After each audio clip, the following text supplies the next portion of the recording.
Hello everyone, welcome to my channel. I am here to help you today. I know you use this video to fall asleep, so before that, like the video and subscribe to the channel. Also, where are you from and what time are you watching? Now get comfortable and relax. Case 1. In January 1947, the remains of a young woman were found in the Leimert Park neighborhood of Los Angeles, California. The body of the woman, later identified as Elizabeth Short, had been horrifically mutilated by her killer and cut in half at the waist. In the aftermath of her brutal murder, the press began referring to Short as the Black Dahlia and portrayed her as a promiscuous temptress. A complex and extensive investigation involved the identification of some 150 potential suspects, most of whom were eliminated from the inquiry, and numerous letters sent to the press purportedly by the killer. With many rumors and theories surrounding the murder of the Black Dahlia, this haunting case continues to remain as equally unsolved and mysteriously infamous many decades later.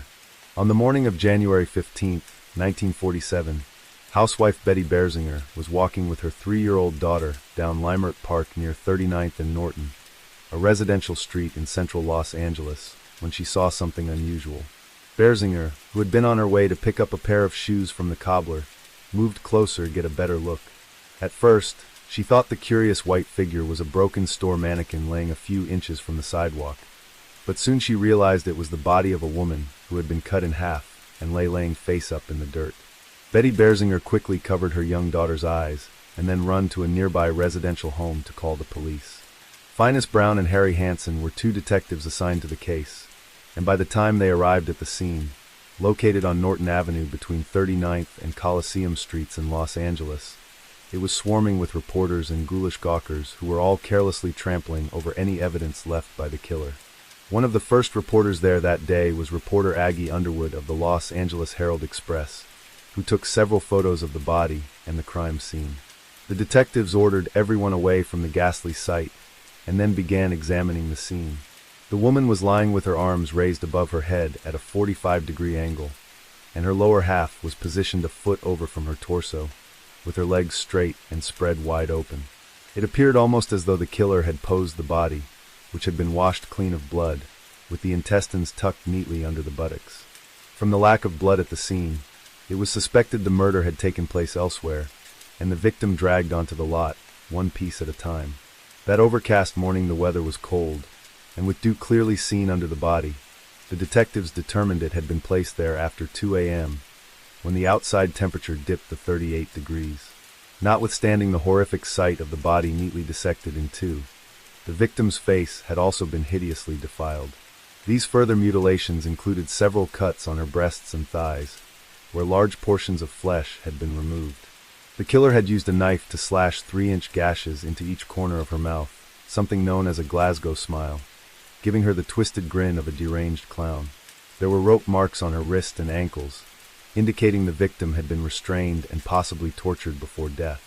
The detectives were able to determine the height of the victim by measuring the 2 halves as 5 feet 6 inches and her weight as roughly 115 pounds.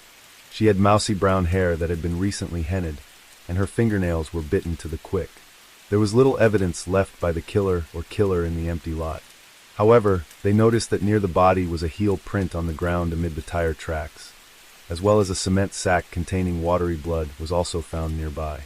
Once the body was retrieved by the Los Angeles County coroner, the 2 detectives were faced with the daunting task of finding out the identity of this woman who had suffered a sickeningly brutal death.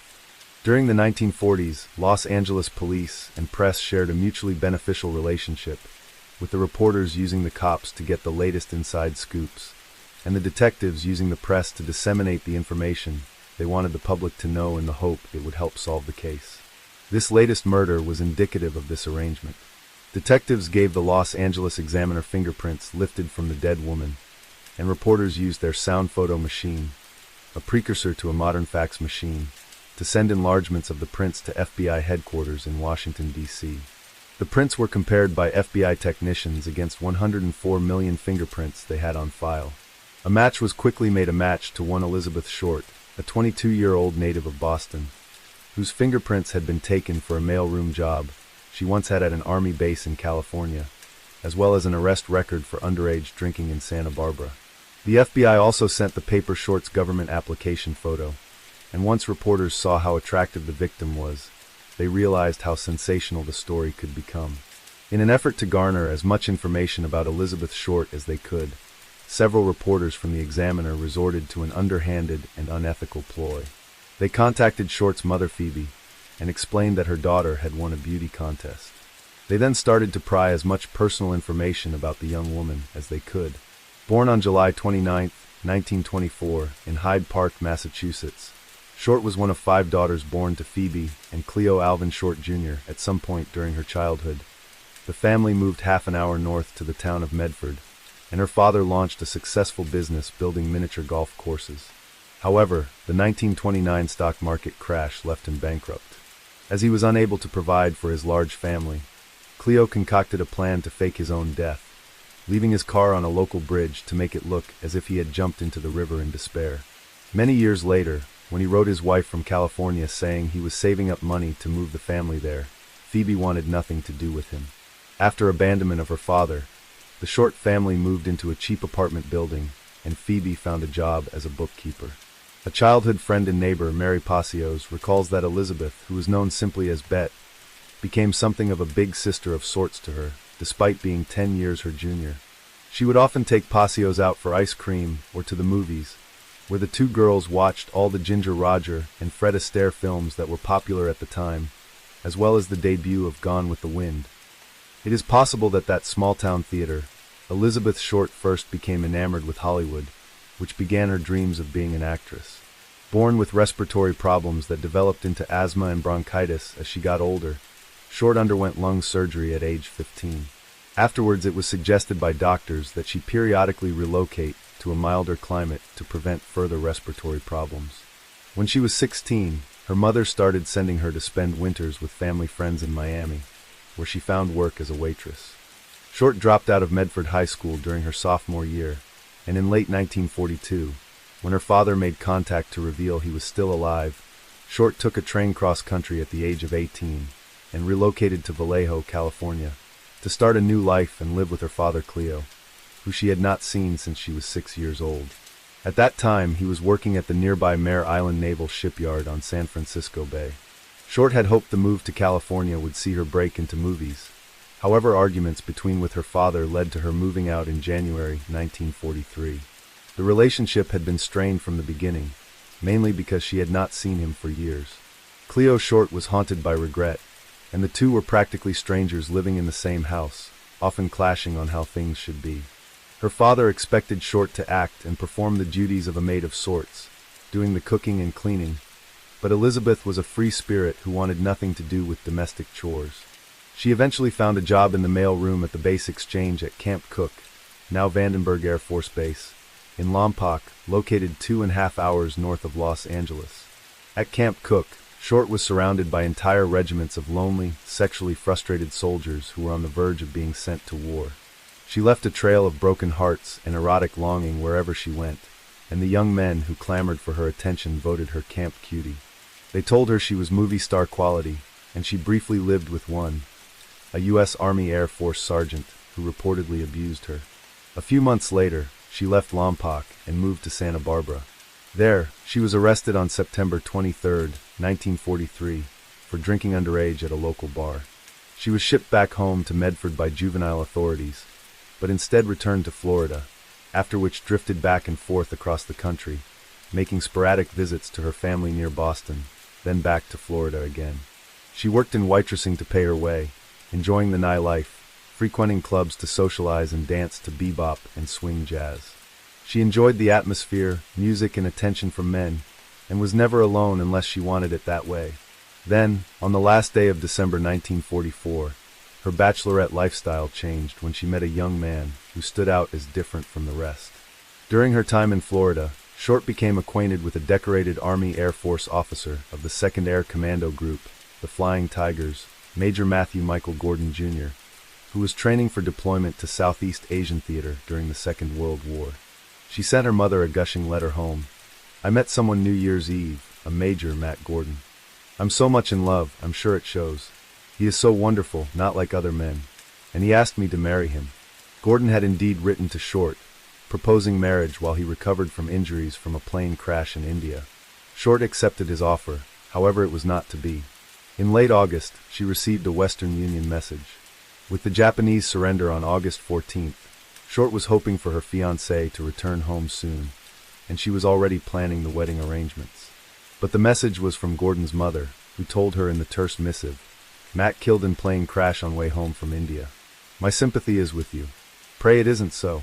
His death was 4 days before Japan's surrender. Short spent the next few days in a deep depression, reading and rereading Gordon's letters. When the weather turned colder, she returned to Medford that summer, wearing Gordon's pilot wings pinned to her blouses, and started a hope chest, filling it with the hand-embroidered linens he sent her from the Philippines. Moving to Miami, Short distracted her broken heart with an endless parade of young men. Although she enjoyed the company of men from every facet of life, young, old, soldier, lawyer, she held a particular regard for men who had plenty of spending money. Aware of the value of her beauty, she would use her feminine charm, walking down the sidewalk in peep-tied heels, immaculately dressed, to full effect on any passers-by. These men Wolf whistled, gawked, and some even plucked up the courage and offered to buy her dinner, and sometimes she accepted. She was treated to meals, some paid her rent, and others gave her cash. She considered it the least such admirers could do in order to bask in her beauty. Some authors have even asserted that she worked as a prostitute. However, there is no evidence to support such claims. This sort of lifestyle gave Short the opportunity to use her own money she earned through waitressing to expand her wardrobe. Her clothes became an extension of her persona, and whenever she stepped outside, she was always dressed to immaculate perfection. She favored black tailored suits, ruffled blouses, long gloves, and high heels. She became the embodiment of 1940s sophistication. By July 1946, Short returned to Southern California to be close to Joseph Gordon Fickling, a handsome Air Force lieutenant, an old acquaintance with whom she had met in California some 2 years previous, shortly before he was shipped overseas. Fickling was another in a long line of men in uniform. A particular fetish Short developed from her many suitors. The relationship was a turbulent one from the start, as indicated by their private letters, which were confiscated by police during the Black Dahlia murder investigation. Excerpts of these letters appeared in newspapers and showed that Fickling expressed impatience with Short's flirtatious nature, often wondering if he was her main priority over other men. It seemed that Short was either unable or refused to try and convince him otherwise. Fickling moved to Northern California to work as a commercial airline pilot, but the two stayed in touch, and he continued to send her money, including $100 he wired the month before she died. 7 days before her murder, on January 8, 1947, Short sent Fickling her last letter, in which she told him she was moving to Chicago, where she hoped to become a fashion model. When Short's mother Phoebe was approached and questioned by journalists from the Examiner, they callously only revealed the fact she had died once they had gleaned as much as they could from her about her daughter. The newspaper then offered to pay her airfare and accommodations if she would travel to Los Angeles to help with the police investigation. This was yet another ploy, with the tabloid attempting to isolate her from police and other reporters to protect its scoop. The press learned that during the last 6 months of her life, Short moved constantly between a dozen or more hotels, boarding houses, apartments, and private homes in Southern California. Almost always chronically short on cash, she slept wherever she could and paid as little as possible where she couldn't. Between November 13th to December 15th, she worked as a waitress and lived in a cramped 2-bedroom apartment behind the Florentine Gardens nightclub on Hollywood Boulevard. Living alongside her were 8 other women, who worked in a variety of professions: cocktail waitresses, dancers, and telephone operators. Most of these were from out of town seeking to break into show business. Each paid $1 a day for a bunk bed and a tiny amount of closet space. But Elizabeth Short couldn't even afford this, and often snuck out of a side door to avoid the manager whenever the rent was due. Her roommates were questioned by the LA Times after his death, and said that Short was often out, with a different boyfriend every night, and didn't have a job. She was always going out to prowl Hollywood Boulevard, said 22-year-old Linda Rohr. She was said to have few friends, preferring the company of strangers, and kept only a small group of acquaintances. Her style of dress soon came to the attention of the press, with one Examiner article describing the black tailored suit Short was last seen wearing as a tight skirt and a sheer blouse. As a result, the press gave Elizabeth Short the nickname Black Dahlia, and described her as a promiscuous adulterer who preyed on men for her own sexual and financial gain. One report claimed she was an adventuress who prowled Hollywood Boulevard, and her murder was rumored to have been a sex fiend slaying. Because of the brutal nature of the crime, the Herald Express dubbed Elizabeth Short's murder as the werewolf murder. Elizabeth Short was reportedly never known by the nickname Black Dahlia during her lifetime, and Los Angeles Herald Express reporter Agnes "Aggie" Underwood, who was the first reporter at the scene of the crime, later said the popularization of Short's nickname was the result of information she had received from a Los Angeles Police Department homicide detective. However, Herald Express reporter Bevo Means, who interviewed Short's acquaintances at the Long Beach drugstore she frequented, has been credited with first using the Black Dahlia name. Times copy editor Larry Harnish claims it was a nickname she earned from the staff at the drugstore, and that she did indeed go by it during her lifetime. The name Black Dahlia could also be a reference to the 1946 crime film noir The Blue Dahlia, starring Veronica Lake, about an ex-bomber pilot who is suspected of murdering his unfaithful wife. In some publications, Short is described as an aspiring or would-be actress. However, although she long held a desire to break into acting as a film star, she had no known acting roles or credits.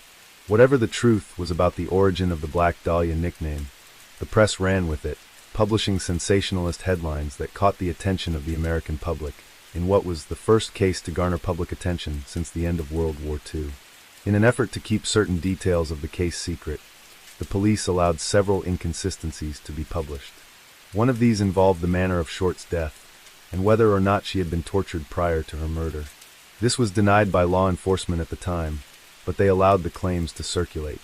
As a result, the average citizen became fascinated with the life of this seemingly ordinary woman who met a particularly gruesome end. Los Angeles County Coroner Frederick Newbar conducted the autopsy of Elizabeth Short on January 16, 1947. It was noted that Short was 5 feet 5 inches tall, weighed 115 pounds, and had light blue eyes with brown hair. It also disclosed a less than flattering detail about Short. Her teeth were in a severe state of decay and plugged with wax.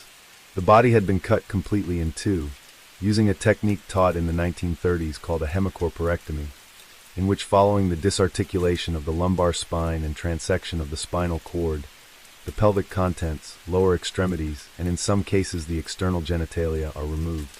It was also been washed thoroughly with gasoline, most likely in an effort to remove any incriminating evidence left by the killer. There appeared to be little bruising along the incision line, suggesting it had been performed post-mortem. There was a gaping laceration, measuring 4 and 1/4 in long, that ran longitudinally along the abdomen. The lacerations on the victim's face, known as a Glasgow smile, ran along each side of the face. The incisions extended from the corners of the lips up to the ears, and measured 3 inches on the right side and 2½ inches on the left. Newbar noted ligature marks on Short's wrists, ankles, and neck, indicating she had been restrained with some type of material, most likely rope. There was also an irregular laceration with superficial tissue loss on her right breast, along with superficial lacerations on the left upper arm, right forearm, and the lower left side of the chest. The skull showed no signs of fracture. However, there was bruising noted on the front and right side of the scalp. One source stated, many years after the crime, that Short's body was covered in cigarette burns inflicted on her while she was still alive. Although she did suffer many horrific mutilations, there was no indication that she was subject to burns, and there is no mention of such wounds in the official autopsy report. Another incorrect misconception involves the coroner who performed the autopsy, Frederick Newbar, suggesting during conversation that Elizabeth Short had been forced to consume feces, as indicated from his findings when examining her stomach contents. However, this claim has been denied by others. Noting a small amount of bleeding on the right side, consistent with blows to the head, Newbar determined the cause of death as massive internal hemorrhaging caused by blows to the head and shock from the violence to her head and face. It was also noted that Short's anal canal was dilated at 1 + 3/4 inches, which seemed to suggest she might have been raped. The coroner's report revealed no traces of sperm were found anywhere on her body. However, samples were taken from her body and tested for the presence of sperm, but the results came back negative. Elizabeth Short had died a particularly brutal and painful death, and detectives began their investigation to locate the person responsible. Shortly after the autopsy, The deputy coroner told Herald Express reporter Bevo means that Short wasn't having sex with men, owing to her allegedly small genitalia. Indeed, it was noted in the autopsy report that her uterus was small, but offers no indication that her reproductive organs were anything other than anatomically normal. This in turn led to a series of rumors that circulated widely, which referred to Short as a lesbian who was unable to have sexual intercourse because she suffered from a congenital defect that resulted in gonadal dysgenesis, also known as infantile genitalia. As a result, some reporters began investigating gay bars in the Los Angeles area. Immediately after the discovery of Elizabeth Short's body, around 40 LA police officers conducted a thorough search of the neighborhood and went from house to house looking for clues and any evidence left by the killer. They scoured dumpsters, checked laundromats for blood-stained clothing, and interviewed residents. They came up with no leads. Short's father, Cleo Short, was tracked down and found to be living just a mere 3 miles from where his daughter's body had been dumped in the dirt lot. He told detectives he hadn't seen her for the past 3 years and was apparently still angry that she refused to tend to his domestic needs when she came to live with him in California, but rather spent her time running around. When requested by the coroner to identify the body, he refused. A witness who lived in the area near the vacant lot where Short's body was found came forward to report seeing a man standing next to a parked sedan in the early morning hours of January 15, 1947. The neighbor had been driving past that day to dispose of a bag of lawn clippings in the lot when he saw the man with his vehicle. The right rear door of the sedan was open, and the driving was standing in the lot. The arrival of the neighbor apparently startled the man, who approached his car and peered into the window before returning to his own car and driving away. The owner of the sedan was reportedly followed to his place of work, a local restaurant, and later cleared as a suspect. LAPD investigators focused on the precision with which Short's body had been cut. They thought it must be the handiwork of an expert, and so, according to the FBI, persuaded the University of Southern California, located in the same neighborhood as the corpse was found, to hand over a list of medical students. The Bureau claimed to have been so inundated with handwritten letters to J.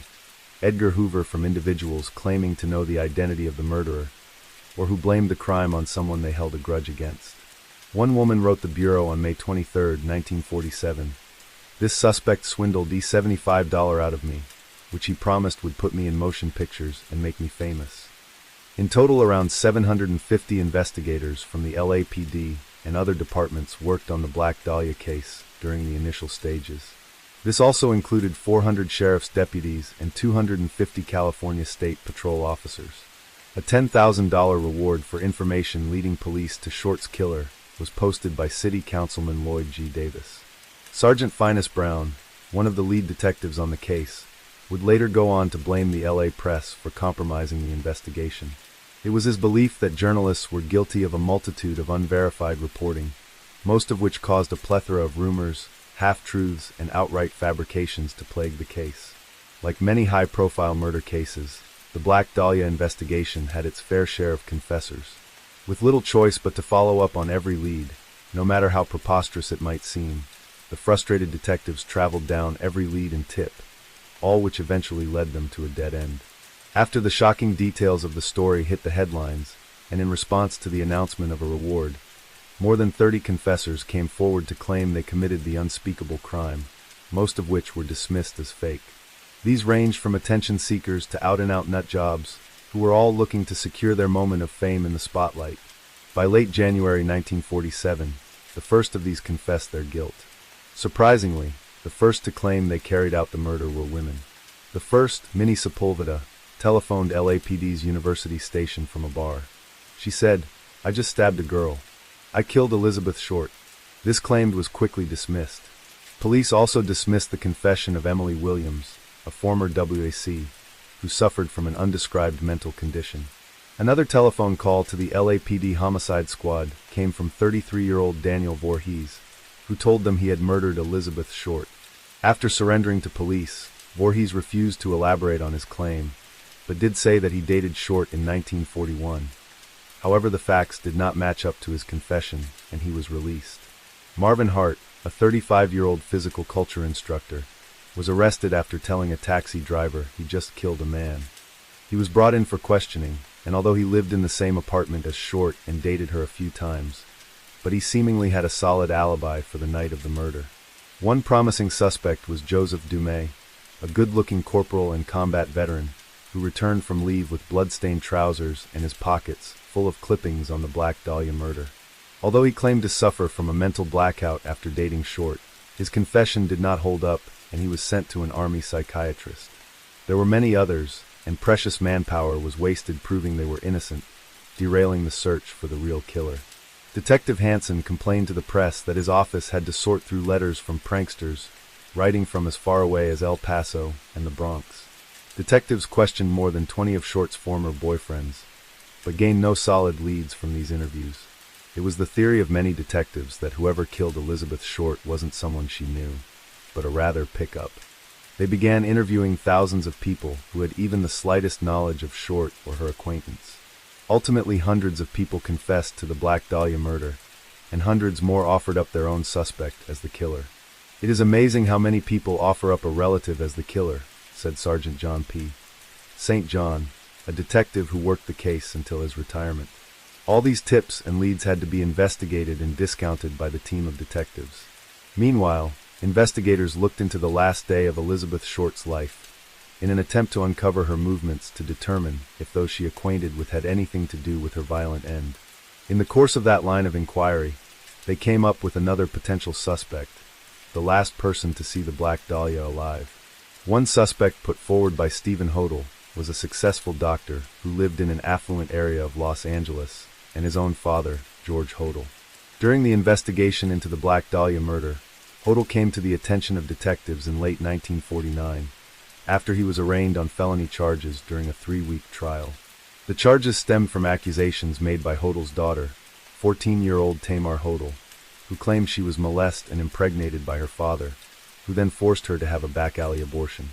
Witnesses at the trial supported these claims, describing the sex act that had taken place at Hodel's Franklin House residence. George Hodel was eventually acquitted of the charges and walked free. This was when investigators, who suspected the involvement of a doctor in the murder of Elizabeth Short, considered Hodel a potential suspect and decided to place him under surveillance. This operation was conducted between February 18, 1950 to March 27, 1950. The purpose of the wiretapping of Hodel's home was to ascertain if he was speaking openly about the Black Dahlia murder. The transcripts were mostly mundane. However, Hodel did make several admissions when in conversation with a person identified only as the Baron, which seemed to implicate him in numerous criminal activities. Hodel can be heard telling this person, "Supposin' I did kill the Black Dahlia. They couldn't prove it now. They can't talk to my secretary anymore because she's dead. They thought there was something fishy. Anyway, now they may have figured it out. Killed her. Maybe I did kill my secretary." The secretary was Ruth Spaulding, who worked for Hodel and whose death on May 9, 1945 was deemed a suicide. Further conversations appear to involve an unidentified woman, who can be heard screaming before falling silent. Although officers were monitoring these recordings, no effort was made to intervene, and it is unknown what happened to this woman. Hodel was subsequently considered a suspect by the LAPD in the murder of his secretary Ruth Spaulding, as well as the murder of Louise Springer in June 1949. But it was Hodel's mention of the Black Dahlia that was the most sensational aspect of the eavesdropping operation. By April 1950, Lieutenant Frank Jemison of the Los Angeles County DA's office had gathered enough evidence to charge Hodel. However, in late March 1950, George Hodel suddenly left the country. He spent the next 3 years in Hawaii, then moved to the Philippines, where he remained until 1990. Hodel's involvement in the Black Dahlia case only came to light in 2003, when a George Hodel/Black Dahlia file was discovered in the vault at the Los Angeles County District Attorney's office, revealing him as the prime suspect in the murder of Elizabeth Short. After Hodel's death, his son put forward numerous theories from his own research that implicates George Hodel in numerous unsolved murders. Not only is he considered the prime suspect in the Black Dahlia murder, but his son believes he was also the perpetrator of other unsolved LA murders, as well as the Zodiac killer who terrorized California. Lieutenant Frank Jemison said, "We know who the Black Dahlia killer was. He was a doctor, but we didn't have enough to put him away." The DA files confirm that this doctor was George Hodel, with Deputy DA Steve Kay, who conducted a review of the case, gave his legal opinion that the case was solved. On January 9, 1947, Elizabeth Short returned home to Los Angeles after a brief trip to San Diego. She had been in the company of 25-year-old married salesman named Robert Manley, nicknamed Red for his flaming auburn hair. The two had been dating, and according to the press, Manley said he initially picked her up on a street corner in San Diego. He would go on to say he noticed her standing alone, a mysteriously beautiful woman with no apparent destination. He pulled over to ask if she wanted a ride, and initially Short played coy, turning her head and refusing to look at him. But after Manley kept talking, reassuring her that he was no threat and that he just wanted to help her, she allowed him to give her a lift home. During that time, Short was staying with a family who took pity on her after finding her alone at the 24-hour movie theater where she hoped to spend the night. But they soon tired of her behavior, as he often lazed around their small house during the day and spent the evenings out partying. In early January 1947, they asked her to leave. That was when Manley happened upon her and came to pick her up. They stayed together in a local motel, but according to Manley, Short slept in her clothes and the pair didn't have sex. The next day, January 9th, he drove her to Los Angeles and there helped to check her luggage at the bus station. Short told Manley she was going to stay with her sister in Berkeley and planned to meet her downtown at the Biltmore Hotel. Manley accompanied her into the hotel lobby, but took leave of her at 6:30 p.m. and returned to his family in San Diego. It was reported that staff of the Biltmore recalled having seen Short using the lobby telephone. Built in the early 1920s, the Biltmore was a glamorous hotel that attracted wealthy travelers to its luxurious surroundings. The largest hotel in Chicago, with 1,000 rooms, it boasted an impressive lobby, featuring hand-painted cathedral ceilings, crystal chandeliers, and marble floors. Shortly after Short left the Biltmore, she was allegedly seen by patrons of the Crown Grill Cocktail Lounge at 754 South Olive Street, located not far away from the Biltmore, an elegant setting that was in stark contrast to the abandoned lot where her brutalized body would be dumped 1 week later. 10 days after her body was discovered, Short's black patent leather purse and one of her black open-toed pumps was found in an alleyway atop a dumpster at 1819th East 25th Street, a short distance from Norton Avenue, located several miles from the crime scene. Robert Manley was called up to identify these items as Short's, which he did, recognizing the shoes in particular. Manley explained that he had paid to the black open-tied pumps resold in San Diego, and said the handbags smelled of the heavy perfume that Short wore, and that had permeated his car as they drove from San Diego to Los Angeles. All of these sordid details were consumed by the 5 daily LA newspaper, who attempted to outdo one another in competition. Someone claiming to be the killer placed a phone call on January 21, 1947, to the office of James Richardson, the editor of the Examiner, and congratulated him on the newspaper's coverage of the case. The caller said he planned to eventually turn himself in, but not before allowing the police more time to investigate and catch him. The call was ended with the unknown man telling Richardson to expect some souvenirs of Beth Short in the mail. 3 days later, on the same day Short's handbag and shoe were found, a suspicious manila envelope was discovered, addressed to the Los Angeles Examiner and other Los Angeles papers. In the same way Short's body had been, it reeked of the gasoline the sender used to erase his or her fingerprints from the envelope, leading police to suspect it had been sent by the killer. The words on the front had been compiled using letter cut and pasted from newspaper clippings and read, "Here is Dahlia's belongings, letter to follow." Inside the envelope was found Short's birth certificate, business cards, social security card, Matt Gordon's obituary, names written on pieces of paper, photographs, and an address book embossed on the cover with the name Mark Hansen. Although the sender had gone to some trouble to clean the envelope, several fingerprints were lifted and sent to the FBI for testing. However, the prints were compromised in transit and were subsequently of no further use. The owner of the address book was soon identified as Mark Hansen, a wealthy local nightclub and theater owner, who quickly became a suspect. Elizabeth Short had reportedly stayed with friends at Hansen's home, and Hansen was also able to identify the items found as belonging to Short. According to Short's friend and roommate, Toth, Short had recently spurned Hansen's sexual advances and suggested it as a possible motive for her murder. However, Mark Hansen was soon cleared as a suspect, and detectives were back to square one. In the weeks after her murder, Hansen was one of 150 potential suspects questioned by police. Robert "Red" Manley, The last person to see Elizabeth Short alive was also cleared after he passed several polygraph tests. Hanson's address book contained the name of 75 other men. Police made every effort to track each and every one down, and each of the men told investigators a similar story. They said they met Elizabeth Short, either on the street or at a club or bar, and after buying her drinks or dinner, they never saw her again after she made it clear she was uninterested in a physical relationship. On March 14, 1947, a piece of paper was found tucked in a shoe inside a pile of men's clothing by the ocean's edge at the foot of Breeze Avenue in Venice. It read as an apparent suicide note. To whom it may concern, I have waited for the police to capture me for the Black Dahlia killing, but have not. I am too much of a coward to turn myself in, so this is the best way out for me. I couldn't help myself for that or this. Sorry, Mary. The strange pile of clothing had first been spotted by a beach caretaker who reported the discovery to lifeguard Captain John Dillon, who notified Captain L. E. Christensen of West Los Angeles Police Station. The clothing included a coat and trousers of blue herringbone tweed, a brown and white t-shirt, white jockey shorts, tan socks and tan moccasin leisure shoes, size about 8.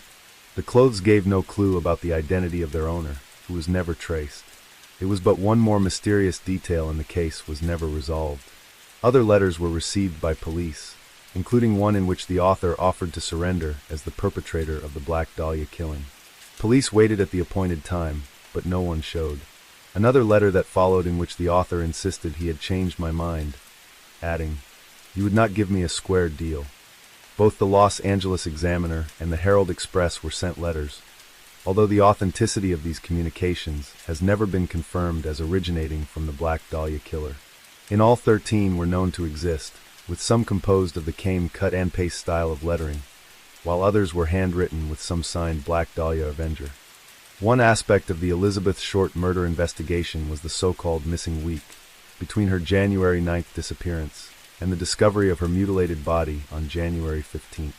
A number of people, none of whom knew Short personally, made contact with detectives and the newspapers to claim they had seen her during that time. None of these alleged sightings were ever confirmed as being Short, but rather ruled out by police who interviewed the witnesses who had, in some cases, misidentified other women they had mistaken for Short. LA newspapers also added to the confusion, with the Los Angeles Herald claiming that Short's murder had taken place at the Astor Motel.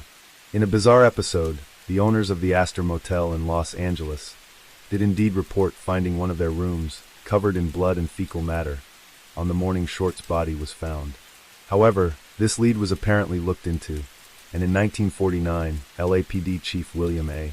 Whartons denied that the Astor Motel had anything to do with the case. From the moment Elizabeth Short left the Biltmore Hotel, after being dropped off by Robert Red Manley, her whereabouts are unknown. What is known is that at some point she met her eventual killer, who subjected her to a horrific ordeal that led to her murder and mutilation, and the dumping of her body in 2 separate parts. The murder of Elizabeth Short was just one of a number of crimes that involved young, often beautiful women, who died insidious deaths or disappeared without trace. For investigators, it seemed there could be the possibility that the Black Dahlia murder was somehow connected to these other crimes, which were suspected by police of being perpetrated by an unidentified serial killer. Almost a month after Short's death, the body of 44-year-old Jean French, known as Nettie, was found in West Los Angeles on Grandview Boulevard, nude and badly beaten. The killer had presumably written on her stomach using lipstick the words, "Fuck you, BD," and the letters TX below. Comparisons were immediately drawn to the Short murder. However, some authors suspect the letters were meant as P.D, standing for Police Department. Despite this, the 2 murders are often considered similar due to the brutal nature in which the victims had died. 1 month later, 43-year-old Evelyn Winters, who was last seen leaving the Albany Hotel, was found bludgeoned and strangled to death in a vacant lot of an abandoned rail yard in Norwalk, California, along the Los Angeles River. 2 months after Winters' death, the body of Laura Eliza Trelstad was found in an oil field on Long Beach Boulevard. The 39-year-old had been sexually assaulted before death, then bludgeoned on the head and strangled with a belt before being thrown from a moving vehicle. Trelstad's killer was dubbed the Mad Werewolf by the press, who speculated it was the same individual who murdered both Jean French and Elizabeth Short. A number of other murders committed before and after Short's slaying have purportedly been associated with the Black Dahlia case, including the infamous murder of 20-year-old oil heiress Georgette Bauerdorf, who was found face down in her bathtub in her apartment in West Hollywood, as well as the July 1946 killing of Gladys Landon and disappearance of 26-year-old Jean Spangler, who vanished under mysterious circumstances in October 1949. Much like the Black Dahlia murder, many of these other crimes were given a sensationalist sobriquet, such the red lipstick murder of Jean French, the red ribbon murder of Olive Laura Hill Gase, the mysterious green twig murder of Louise Springer, as well the killing of Mimi Boombauer in August 1949, that became known as the Happy Widow murder. A similar number of murders had occurred in the decade previous to Short's murder that were committed against women in San Diego, where she had visited with Red Manley. The first such murder occurred in February 1931, when 10-year-old Virginia Brooks, whose body was found in a gunny sack on a mesa near San Diego. In April 1931, the almost completely naked body of 17-year-old Louise Tuber was found suspended from a rope that had been tied to a nearby tree or large bush. She had been beaten about the head before she was hanged in what looked like an apparent staged suicide scene. The only suspect in the case was given an alibi by his wife for the time of the murder. Roughly 8 other murders were committed between April 1931 and July 1947 that involved women who suffered brutal deaths. Although there was little to connect these crimes with the Black Dahlia case, they are indicative of that time when lone women were targeted by men who often carried out such crimes with a sexual motive. The same could not be said for horrific series of murders carried out between 1934 and 1938 by a killer the press nicknamed the Cleveland Torso Murders and the Mad Butcher of Kingsbury Run. As many as 13 victims were found dismembered, their bodies dumped, and in most cases, never identified.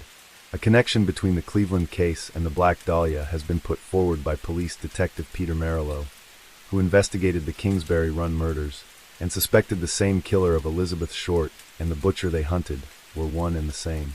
Despite this theory, a prime suspect for the dismemberment murders was identified as Dr. Francis Sweeney, who was never convicted. Between June 1945 and January 1946, 3 murders sensationalized by the press as the Lipstick Murders were committed by a killer who wrote a message at one of the crime scenes. Of these killing, the murder of 6-year-old Susan Degnan was reportedly being investigated by Elizabeth Short in the weeks before her own murder. The Lipstick Murders were eventually solved when 17-year-old William Aarons was arrested and charged with the 3 slayings. However, Aarons would claim he had been tortured into confessing by police, and that he was innocent while being made a scapegoat by detectives. Despite many theories that these crimes were committed by the same person who murdered Short, no solid evidence had surfaced to support such claims. By the spring of 1947, the investigation into Elizabeth Short's murder had become a cold case, with few leads. Over 2 years after her murder, a grand jury convened in September 1949 to discuss inadequacies in the LAPD's homicide unit. There were a startling number of murders committed against women and children that remained unsolved. Later that same year, the LAPD would be subject to another grand jury over alleged police corruption in connection with the Brenda Allen scandal. Allen was a madam who owned a Los Angeles brothel and paid off police to keep her business of 114 working girls from coming under scrutiny. This collusion between police and Allen revealed widespread corruption. The investigation eventually led to the resignation of LAPD Chief Clements B. Horrell and significant reform within the LAPD. The Allen scandal would follow on from the Black Dahlia grand jury with something of a common theme. Elizabeth Short had been described by journalists and authors as a prostitute or call girl during her time in Los Angeles. However, the grand jury found no existing evidence that she was ever a prostitute. Of the many suspects investigated, 5 names were mentioned in a formal written report to the grand jury as the prime suspects in the Short murder.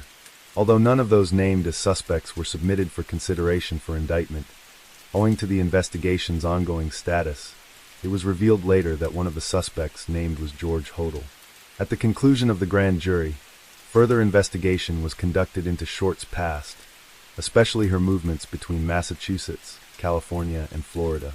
Detectives also interviewed people who knew her in New Orleans and Texas. However, no useful information was gained from these interviews, and the case continued to remain unsolved. Elizabeth Short was buried in Oakland's Mountain View Cemetery in a quiet ceremony, attended by only 6 family members. A number of plainclothed policemen were also there, waiting on the off chance that the killer might appear to offer one last goodbye to his victim. Unfortunately, no one suspicious turned up. On February 2nd, 1947, just 2 weeks after Short's murder, the introduction of a bill calling for the formation of a sex offender registry was called by Republican State Assemblyman C. Don Field, resulting in the state of California becoming the first U.S. state to make the registration of sex offenders mandatory. The investigation into Short's murder failed to bring her killer or killers to justice. Despite police questioning over 150 suspects, no charges were ever brought against any of those named in the formal written report to the grand jury. The most promising prime suspect, George Hodel, suspected in many other crimes, was never charged after he left the U.S. Most, if not all, of the key physical evidence's Black Dahlia case has in the years since been lost, including the original copies of the 13 scornful letters sent by the purported killer to police and press. The FBI has declassified 203 pages of documents related to its own investigation of the murder.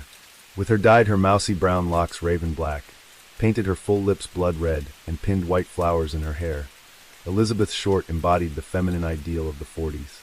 When photographs of her appeared in newspapers, with her alabaster skin and startling light blue eyes, the Black Dahlia became the pin-up girl of Los Angeles noir.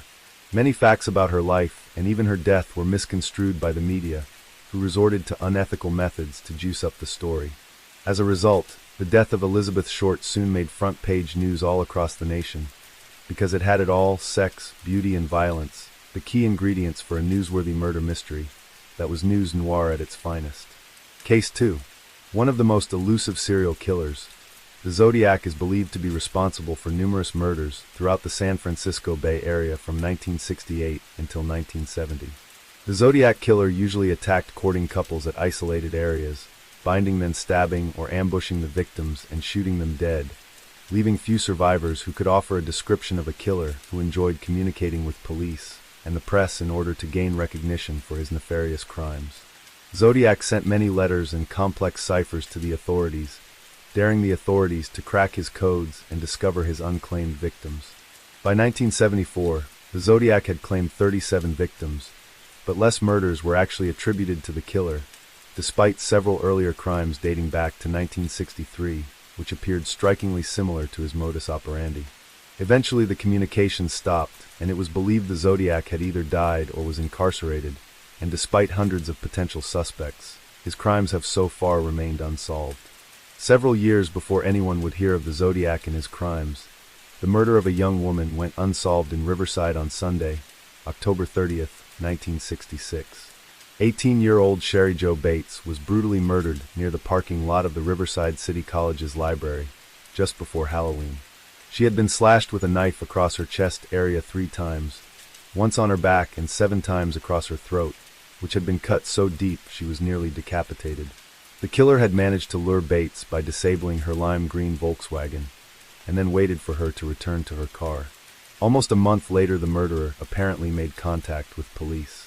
On November 29, 1966, 2 carbon copies of an anonymous letter were sent to the Riverside Enterprise and the Riverside Police claiming responsibility for death of Sherry Jo Bates. The letters sent on April 30th, 1967 to the Riverside Press and Police Department contained a curious symbol, which appeared to resemble the letter Z, that began with a strange squiggle much like the number 3. The envelopes were mailed with excessive postage, similar to the later letters sent by the Zodiac. Is it possible that Sherry Jo Bates was the Zodiac's first victim? The case of the Zodiac killer began on December 20th, 1968, when 17-year-old David Faraday picked up and his girlfriend, 16-year-old Betty Lou Jensen, from her home, telling her parents they were going to a Christmas concert. Instead, he drove them to a lover's lane near Lake Herman Road, where they arrived at around 10:40 p.m. Before this time, a witness later reported spotting a light-colored hardtop, possibly a 4-door Chevrolet Impala, which was parked near the gated entrance to the pumping station, just off Lake Herman Road at around 9 p.m. Not long after this, a young couple, who were parked in the lover's lane, reported another, which passed them heading west towards Vallejo, but then slowly backed up towards them. The driver stared at the young couple, and they felt so ill at ease, they immediately drove off towards Benicia. The car proceeded to follow them until they took the first exit, while the driver continued east to Lake Herman Road. The same light-colored Chevrolet Impala was seen again by another witness at around 10 p.m. At approximately 11:10 p.m., half an hour after arriving at the same spot as the previous couple, Faraday and Jensen were shot to death. A car had pulled up alongside them, and the driver exited the vehicle and began firing at the couple. From the evidence left at the scene, investigators were able to determine from shell casings and footprints that the killer had likely used either a .22 rifle or a handgun loaded with .22 LR ammunition and walked up behind the victim's car, shooting the right rear window and then the left near tire. He then came around to the front left side, and at this point the two teenagers were able to exit the passenger side door of Faraday's brown Rambler in an attempt to escape. It's believed Faraday was killed by a single shot to the head while he was standing by the right rear wheel after scrambling out of the car, and although she managed to get out of the car alive, Jensen's body was found 30 feet from the rear bumper. She had been struck by several bullets, 5 of which penetrated the right of her back, either as she was moving or as she lay wounded on the ground. At approximately 11:10 p.m., half an hour after arriving at the same spot as the previous couple, Faraday and Jensen were shot to death. A car had pulled up alongside them, and the driver exited the vehicle and began firing at the couple. From the evidence left at the scene, investigators were able to determine from shell casings and footprints that the killer had likely used either a .22 rifle or a handgun loaded with .22 LR ammunition and walked up behind the victim's car, shooting the right rear window and then the left near tire. He then came around to the front left side, and at this point the two teenagers were able to exit the passenger side door of Faraday's brown Rambler in an attempt to escape.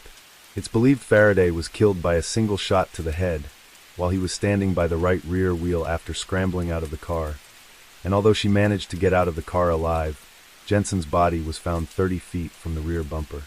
She had been struck by several bullets, 5 of which penetrated the right of her back, either as she was moving or as she lay wounded on the ground. Just 6 months later, another young couple was viciously attacked in the parking lot of the Blue Rock Springs golf course. On July 4, 1969, shortly after 12 a.m., 19-year-old Michael Mageau and his friend, 22-year-old Darlene Farron, were sat in Farron's car when they were shot by an unidentified assailant. Mageau was able to describe the sequence of events to police in the days after the attack. Earlier in the evening, Farron had picked him up from his house at around 11:30 p.m. to get something to eat together. But Farron said she wanted to talk to him about something, and so they then drove to the Blue Rock Springs Park in Benicia, which was a popular spot with teenagers. When they arrived, Farron switched off the car's headlights and engine, but left music playing on the radio. At this point, several cars arrived at the parking lot with young revelers, hollering, laughing, and throwing firecrackers before driving off soon afterwards. The couple were now alone again in the parking lot, until around midnight when another car, a brown Ford Mustang or Chevy Corvair, drove in from the direction of Vallejo. The driver pulled up next to Farron's car and turned the headlights off and stayed idle for a moment.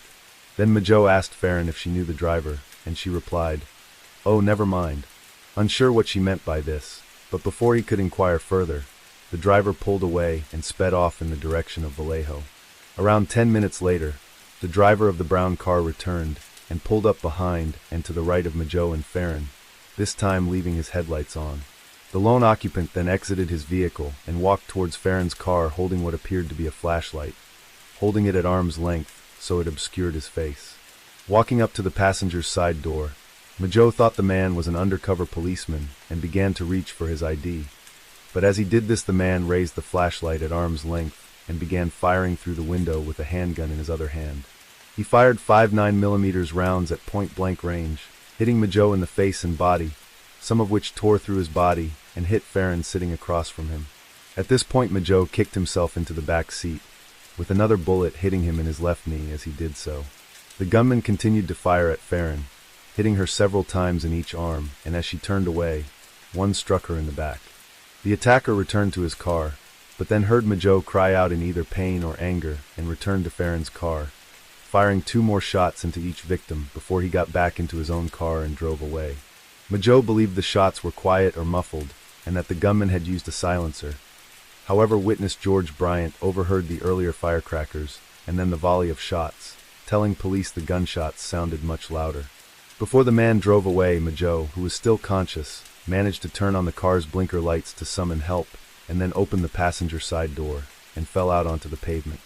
He saw as the attacker turned his car around and drove out of the parking lot towards Vallejo. He was able to catch a glimpse of the man's profile, and later described him to detectives as around 5'8" tall, heavy-set but not overweight fat, and at least 195 pounds, with a large prominent face. Some teenage drivers in the area discovered the car and victims, but could offer little in the way of help, and so alerted police, who were soon on the scene with an ambulance. Majo was taken directly to surgery, where doctors were able to save his life. He would remain in constant pain after the incident and undergo medical treatment for his injuries. But help came too late for Darlene Ferrin, who died in the ambulance on the way to the Kaiser Foundation Hospital, where she was pronounced dead at 12:38 a.m. At around 12:40 a.m., an unknown made a call through the operator to the Vallejo Police Headquarters. The man told the dispatcher Nancy Slover, "I want to report a double murder. If you go 1 mile east on Columbus Parkway to the public park, you will find kids in a brown car. They were shot with a 9mm Luger. I also killed those kids last year. Goodbye." At one point, Slover asked the caller's identity and location, but he continued uninterrupted. The call was later traced to a payphone at Tuolumne Street and Springs Road, which was just a few blocks away from the Vallejo Sheriff's Office. The police dispatcher later told detectives that the man spoke in a calm, consistent, and almost scripted fashion, as if he was reading from notes, and that he sounded mature and without accent. The investigation of Vallejo Police Department case number 243146 focused heavily on Majo's eyewitness account of the attack, and his description of a gunman who walked up silently to the car and began firing. He maintained his version of events throughout all his recorded interviews. Police worked on the assumption that Darlene Ferrin possibly knew her killer, basing this on the fact that several calls were made to Darlene's home shortly after the murders, which were answered by her friends while the caller remained silent, and also reports made to police by her close friends, who claimed Darlene might have been stalked or that someone had made unwanted advances towards her in the months prior to her death. Some, including Robert Graysmith, who would later write his own account of the Zodiac murders, contends that Ferrin knew her killer. However, many investigators believe this was never the case, and her own husband Dean Ferrin has stated that she showed no fearful behavior or anxiety during the time leading up to her murder. The stalker in question was believed to be a local man from Vallejo who had shown a great amount of interest in Darlene, but had been rebuffed several times by her and did not take the rejection well. He was eventually tracked down by detectives who confirmed the man was watching fireworks with his wife on the night of July 4th and was at home with her at the time of the murders. Several weeks after the murder of Darlene Ferrin, the San Francisco Chronicle, Vallejo Times-Herald, and San Francisco Examiner each received a letter on July 31st, 1969. The author claimed responsibility for the Vallejo shootings of Michael Majo and Darlene Ferrin, as well as that of David Faraday and Betty Lou Jensen. Accompanying each letter was 1/3 of a cryptogram, which was to be, as instructed by the letter, published on the front page of each newspaper by August 1st. Each letter was worded slightly different, but all contained the same facts and intimate knowledge of the crime scenes of both the Lake Herman Road attack and the shooting at Blue Rock Springs. The writer promised more murders if his demands were not fulfilled. Each letter ended with a symbol, that of a crossed circle, which would soon become the Zodiac's distinctive signature. The first letter transcribed was the one sent to the Vallejo Times-Herald. Dear Editor, I am the killer of the two teen. Ager's last Christ Mass at Lake Herman, and the girl last 4th of July. 2. Prove this I shall state some facts, which only I plus the police know. Christ Mass. 1 brand name of ammo Super X. 210 shots fired. 3 boy was on back feet to car. For girl was lying on right side. Feet to west. 4th of July. 1 girl was wearing patterned pants. 2 boy was also shot in knee. 3 brand name of ammo was Western. Here is a cipher, or that is, part of 1.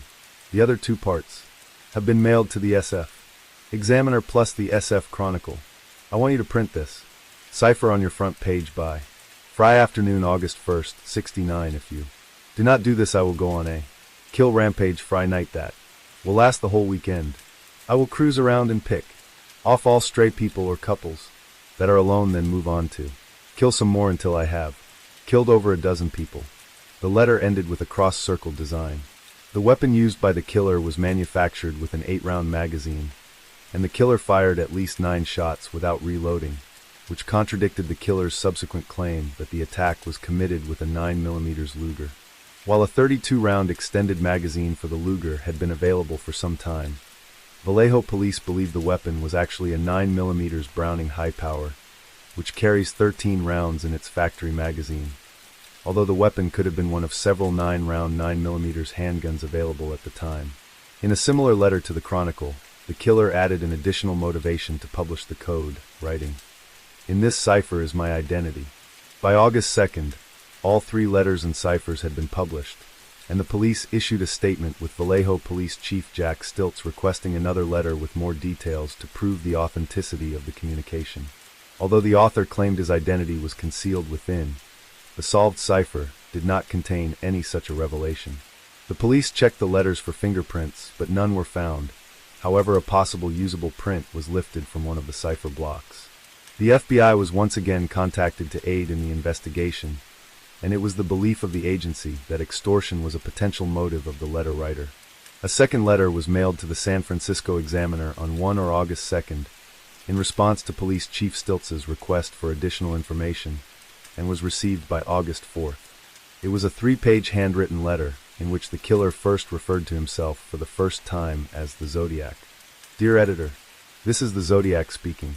In answer to your asking for more details about the good times I have had in Vallejo, I shall be very happy to supply even more material.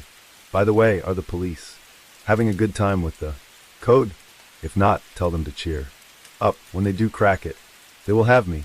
On the 4th of July, I did not open the car door. The window was rolled down already. The boy was originally sitting in the front seat when I began firing. When I fired the first shot at his head, he leaped backwards at the same time, thus spoiling my aim. He ended up on the back seat then, the floor and back dishing out very violently with his legs. That's how I shot him in the knee. I did not leave the scene of the killing with squealing tires plus racing engine as described in the Vallejo paper. I drove away, quite slowly so as not to draw attention to my car. The man who told police that my car was brown was a Negro about 40 to 45, rather shabbily dressed. I was in this phone booth having some fun with the Vallejo cop when he was walking by. When I hung the phone up, the damn thing began to ring, and that drew his attention to me plus my car. Last Christ Mass. In that episode the police were wondering how I could shoot plus hit my victims in the dark. They did not openly state this, but implied this by saying it was a well-lit night plus I could see silhouettes on the horizon. Bullshit, that area is surrounded by high hills plus trees. What I did was tape a small pencil flash light to the barrel of my gun. If you notice, in the center of the beam of light, if you aim it at a wall or ceiling, you will see a black or dark spot in the center of the circle of light about 3 to 6 inches across. When taped to a gun barrel, the bullet will strike exactly in the center of the black dot in the light. All I had to do was spray them as if it was a water hose. There was no need to use the gun sights. I was not happy to see that I did not get front page cover. Age. The Zodiac added his cross-circle design at the bottom of the letter. No address. The authenticity of this letter was initially called into question. Both Majo and George Bryant recalled how the Zodiac drove off at high speed, despite his claim in this letter that he had calmly remained under the speed limit. Because the Vallejo police were mostly unsuccessful in developing fingerprints from the first 3 letters, they sent this latest letter directly to the FBI crime lab. Technicians determined the letter had been written on Woolworth's Fifth Avenue brand paper, and several latent prints were found on the 2nd and 3rd pages. But these prints have never been matched to a suspect. The 3-part 408 symbol cryptogram was solved by North Salinas High School teacher Donald Harden and his wife Betty, who submitted it to the Vallejo Police Department on August 8. It was verified by the cryptographic unit at Skaggs Island Naval Communications Center and published the following day by the San Francisco Chronicle and the Vallejo Times-Herald. I like killing people because it is so much fun. It is more fun than killing wild game in the forest, because man is the most dangerous animal of all. To kill something gives me the most thrilling experience. It is even better than getting your rocks off with a girl. The best part is THA, when I die I will be reborn in Paradise, and all the I have killed will become my slaves. I will not give you my name, because you will try to SLOI down or stop my collecting of slaves for my afterlife. Ebioriedameth Piti. The cryptogram contained numerous misspellings similar to the letters, and ended with 18 symbols which could not be deciphered. Their meaning remains unknown. By August 10, 1969, an anonymous individual mailed the key to the cryptogram to the Vallejo Police Department the day after the hardened solution was made public. The letter containing the solution was sent to VPD Sergeant John Lynch and contained a typewritten address postmarked San Francisco. The key was written on a white sheet of paper and was accompanied by a short typewritten note on a 3x5 index card which stated, "Dear Sergeant Lynch, I hope the enclosed key will prove to be beneficial to you in connection with the cipher. Letter writer. Working puzzles, cryptograms, and word puzzles is one of my pleasures. Please forgive the absence of my signature or name, as I do not wish to have my name in the papers, and it could be mentioned by a slip of the tongue. With best wishes, concerned citizen." The FBI expressed their opinion that the cipher key was generally valid and substantially accurate, but commented how the author could easily have read the description of the decryption in the newspaper provided by Donald Hardin and his wife. It is entirely possible the author of the concerned citizen card had been unaware that the code had been solved. Only one usable palm print was lifted from the envelope, but again this has never been matched to any individual or known suspect. On Saturday, September 27, 1969, 3 young women from Angwin arrived at Lake Berryessa, which was located about 60 miles northeast of San Francisco in Napa County. At around 3 p.m., they pulled into the parking lot near the lake and noticed a man driving what looked like a 1966 model, light blue, 2-door Chevrolet with California plates pull up beside them. He drove past them before stopping, then backed up, so he was parked right next to their car. The man sat there looking down, as though he was reading something. The women walked down to the lakeshore where they sunbathed for about 30 minutes, and noticed the man was watching them. He was later described as clean-cut and nice-looking, around 6 feet tall, over 200 pounds, with short dark hair parted on the side. He was wearing a black short-sleeved sweatshirt over a t-shirt and black or dark blue slacks. After 20 minutes of watching the women and smoking cigarettes, the man walked off. When the women returned to their own car at around 4:30 p.m., the stranger's vehicle was gone. Lake Berryessa was also visited that day by Cecilia Shepard and Brian Hartnell, 2 Pacific Union students who made a spontaneous trip from Angwin. The young couple were picnicking at Twin Oak Ridge, which is a peninsula on the western shore of the lake. At around twilight, they were approached by a man. Cecilia was the first to spot the stranger, who was wearing glasses, and Hartnell later described him as about 5'8" to 6 foot tall, with dark brown greasy combed hair, of a heavy-set weight, and wearing a dark jacket and dark clothing. He said he initially thought the man was in his 30s and fairly unremarkable, but once he got closer, Hartnell said he was younger and larger. Before he got too close, however, the man hid himself behind 2 nearby trees where he donned what appeared to be an unusual homemade 4-cornered hood, and then emerged roughly 20 feet away from the couple. Hartnell later described the hood as well sewn, black in color with holes cut for the mouth and eyes. The man had attached a pair of dark sunglasses to further conceal his identity, and wore a belt with a long wooden sheathed knife and an empty leather holster. There was a bib section that fell down towards the man's waistline that had an embroidered cross-circled design. This design was the same as the symbol on the 3-part cryptogram and the cover letters, which would be used as the Zodiac Killer's signature on all future letters. As he approached the couple, the man was holding a large semi-automatic pistol in his right hand, pointing it as he spoke in a calm, monotone voice. "I want your money and your car keys. I want your car to go to Mexico," he told Hartnell, who handed him the keys to his Volkswagen as well as all the coins in his pockets. The man put the coins in his pocket and dropped the keys on top of the picnic basket, holstering his weapon. At this point, Hartnell attempted to offer the man help as a way of getting out of the situation, but he responded, "No, time's running short." He then told the couple he was an escaped convict from the Pacific Northwest, killing a guard in the process, and that he had a stolen car and nothing to lose. "I'm flat broke." The killer mentioned the town he had escaped from, which generated some confusion, primarily because Hartnell was unable to recall if Montana or Colorado was mentioned. It is generally believed the place was Deer Lodge, Montana, but the story is considered a ruse by the killer, because Hartnell recalled the man had a slight lilt or drawl but no accent, and there were no reports of a jailbreak or murder ever having occurred at that time. Hartnell made another attempt to calm the situation by talking to the man for several minutes about his car. This made little difference, as the man removed some clothesline from his belt and demanded Shepard hogtie Hartnell, and when he protested, the man began to shout, "Get down, right now." As Shepard acquiesced to his demand, she removed her purse and threw it towards the man, who ignored it, and when she had finished binding her friend, the hooded man began to tie her up and tighten the knots on Hartnell. During this, he noticed the stranger seemed nervous because his hands were shaking. When he was finished, the man told the couple, "I'm going to have to stab you people." In an attempt to protect his friend, Hartnell said, "Stab me first," to which the stranger replied, "I'll do just that." The man used what appeared to be a foot-long, double-edged bayonet, which was later described as looking like it had been damaged, with rudimentary repairs made to the handle. The man stabbed Hartnell 6 times and Shepard 10 times, which in her case proved fatal. After leaving both for dead, the hooded attacker walked to Hartnell's car parked nearby and scrawled a message on the door with a black magic marker, leaving the crossed circle signature of the Zodiac and the dates of his Bay Area attacks.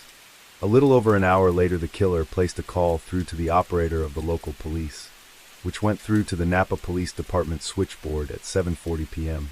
In a calm voice, the caller declared, "I want to report a murder, no, a double murder. They are 2 miles north of park headquarters. They were in a white Volkswagen Karmann Ghia." When the operator attempted to ask where he was calling from, the man said quietly, "I'm the one that did it." He then dropped the receiver and walked away.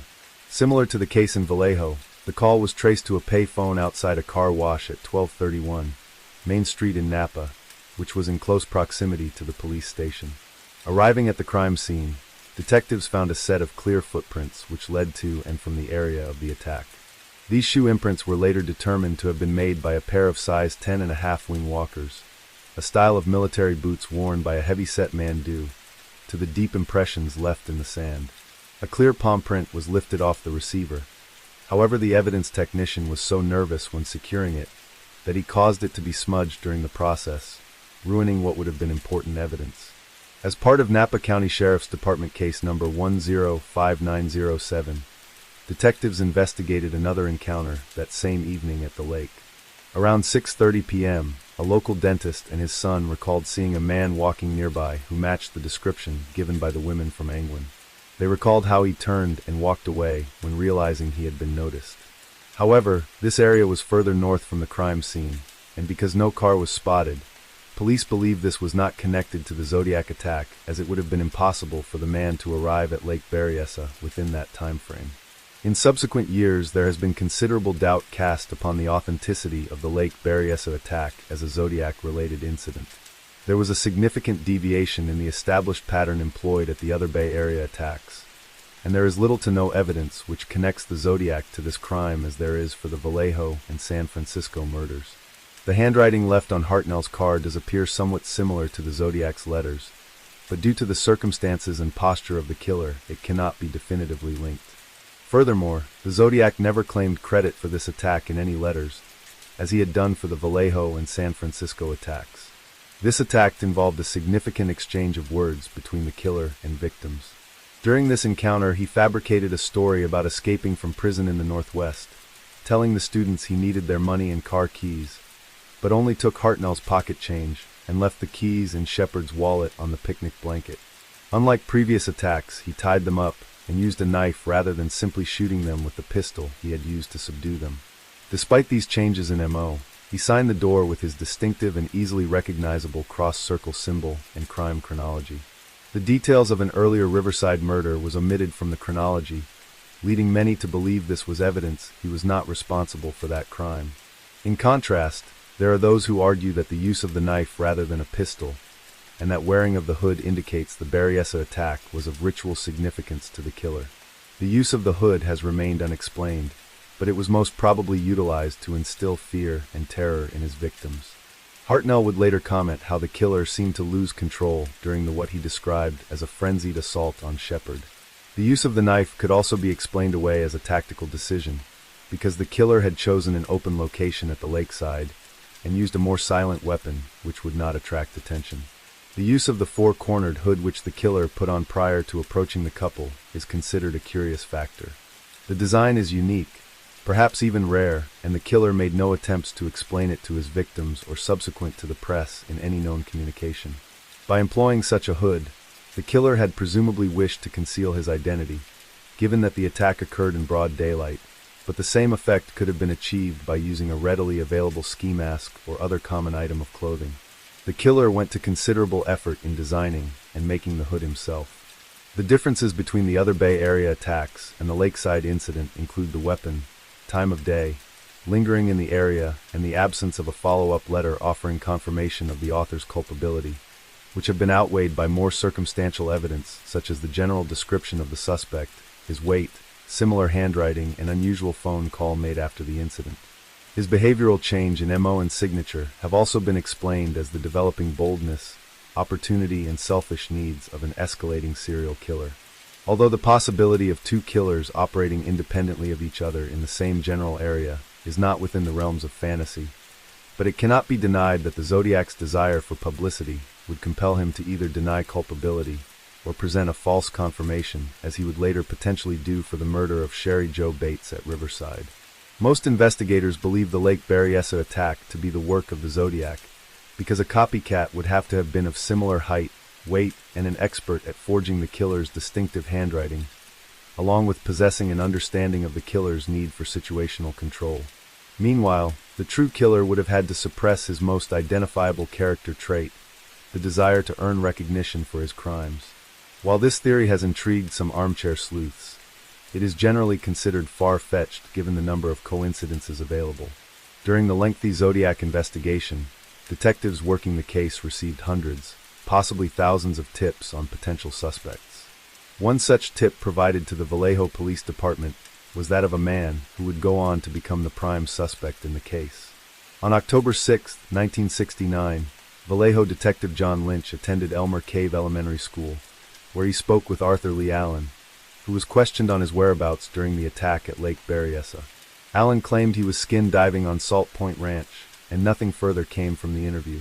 Because of the uncanny amount of circumstantial evidence pointing towards his guilt, coupled with his odd behavior, Arthur Lee Allen would remain a person of interest in the case for the rest of his life. It was known Allen owned several handguns, one of which he allegedly always kept in his car, and he apparently enjoyed the notoriety that came with his 1969 interview with Detective Lynch, and bragged openly that he was a Zodiac suspect. The next day, October 7th, a letter arrived addressed to Sergeant John Lynch of the Vallejo Police Department. Postmarked San Mateo, the letter was signed by a good citizen, and when investigators came across the card years later, it contained a footnote from Sergeant Lynch, in which he states the writer claimed a strong feeling of ESP, extrasensory perception, and while having these feelings, the author used a pencil to write. On one occasion, the pencil formed a sentence. Go to 56 Beach Street. I get the name Jerry, perhaps he knows people, or his name is XXXXXXX. This lead came to nothing. It wasn't long before the Zodiac killer would choose his next victim. Just 2 weeks later, on October 11, 1969, 29-year-old San Francisco cab driver Paul Stein picked up a male passenger at the corner of Mason and Geary Streets at Union Square. Stein called in the destination to the dispatcher and entered the details into his log, which was towards the corner of Washington and Maple Streets in Presidio Heights. As the cab stopped at the intersection of Washington and Cherry Streets, the passenger pulled out a gun and shot Stein point blank in the right side of the head. Witnesses recalled seeing the man remove Stein's wallet and keys from his pockets, and then proceed to cut a large piece from the back of his shirt, which he then soaked in the dead man's blood, taking it with him. Teenage siblings who witnessed the murder from the second floor of 3899 Washington, located directly across the street, immediately called the police, which was logged at 9:58 p.m. They would later tell detectives that as the killer exited the vehicle, he wiped down part of the interior and exterior of the cab, momentarily leaning on the driver's side door frame. He then walked slowly north towards Cherry Street. One glaring mistake by police would have significant consequences. When the police dispatcher broadcast the description of the killer, it was incorrectly given as a black male. As a result, when responding patrolman Eric Zelms and Donald Fowkes noticed a heavy-set white male walking east on Jackson Street. They did not believe he was a potential suspect. When the description was corrected and an intensive search began, the killer was nowhere to be seen, most likely using a nearby vehicle to escape. In subsequent interviews, both Fowkes and Zelms would state that the man they saw appeared to be in no hurry, walking along with a hunched gait with his head bent slightly forward. Officer Fowkes made a statement, dated November 12, 1969, in which he noted his recollection of the man as WMA 35-45, years old, about 5 feet 10 inches, 180 to 200 pounds. Medium heavy build, barrel-chested, medium complexion with light-colored hair possibly graying in rear. He added that the suspect was wearing elastic cuffs and waistband zipped partway up, brown wool pants pleated type baggy in rear, and may have been wearing low-cut shoes. Fowkes would later state, "Since we were looking for a Negro male adult, we proceeded on Jackson Street toward Arguello, continuing our search. As we arrived at Arguello Street, the description was changed to a white male adult. Believing that this suspect was possibly the one involved in the shooting, we entered the Presidio of San Francisco and conducted a search on West Pacific Avenue on the opposite side of the wall in the last direction we observed the suspect going. We did not find the suspect." In his book, Zodiac, Robert Graysmith includes a passage detailing an exchange between the officers and the white male suspect seen on Jackson Street, where they asked the man if he had seen anything strange. However, this conversation was never recorded in any police reports on the incident, and is possibly based on the subsequent letter sent to authorities in which the killer claims he spoke with the police. If indeed the Zodiac spoke with officers, and then walked away from the scene of a crime, then SFPD homicide case number 696314 would be a potentially embarrassing situation for the San Francisco Police Department, and one of the biggest missed opportunities to catch the Zodiac killer immediately in the aftermath of committing a crime. At the crime scene, forensic experts found numerous usable prints, including 30-finger, 3-palm and 1-palm or lower finger print found in and on the outside of the car. Technicians found the finger/palm print on the passenger side front door handle. This clear print was possibly left by the killer, but could also have been left by responding police, fire, or forensic officers who arrived at the scene. Several other prints were left in blood, which were believed to be left by the suspect. However, none of these were clear. Subsequently, none of the prints recovered were ever matched to any suspects held within the database of the FBI's National Crime Identification Computer System. A pair of men's leather gloves, size 7, were found inside the cab, but it was never established if they were left by the killer.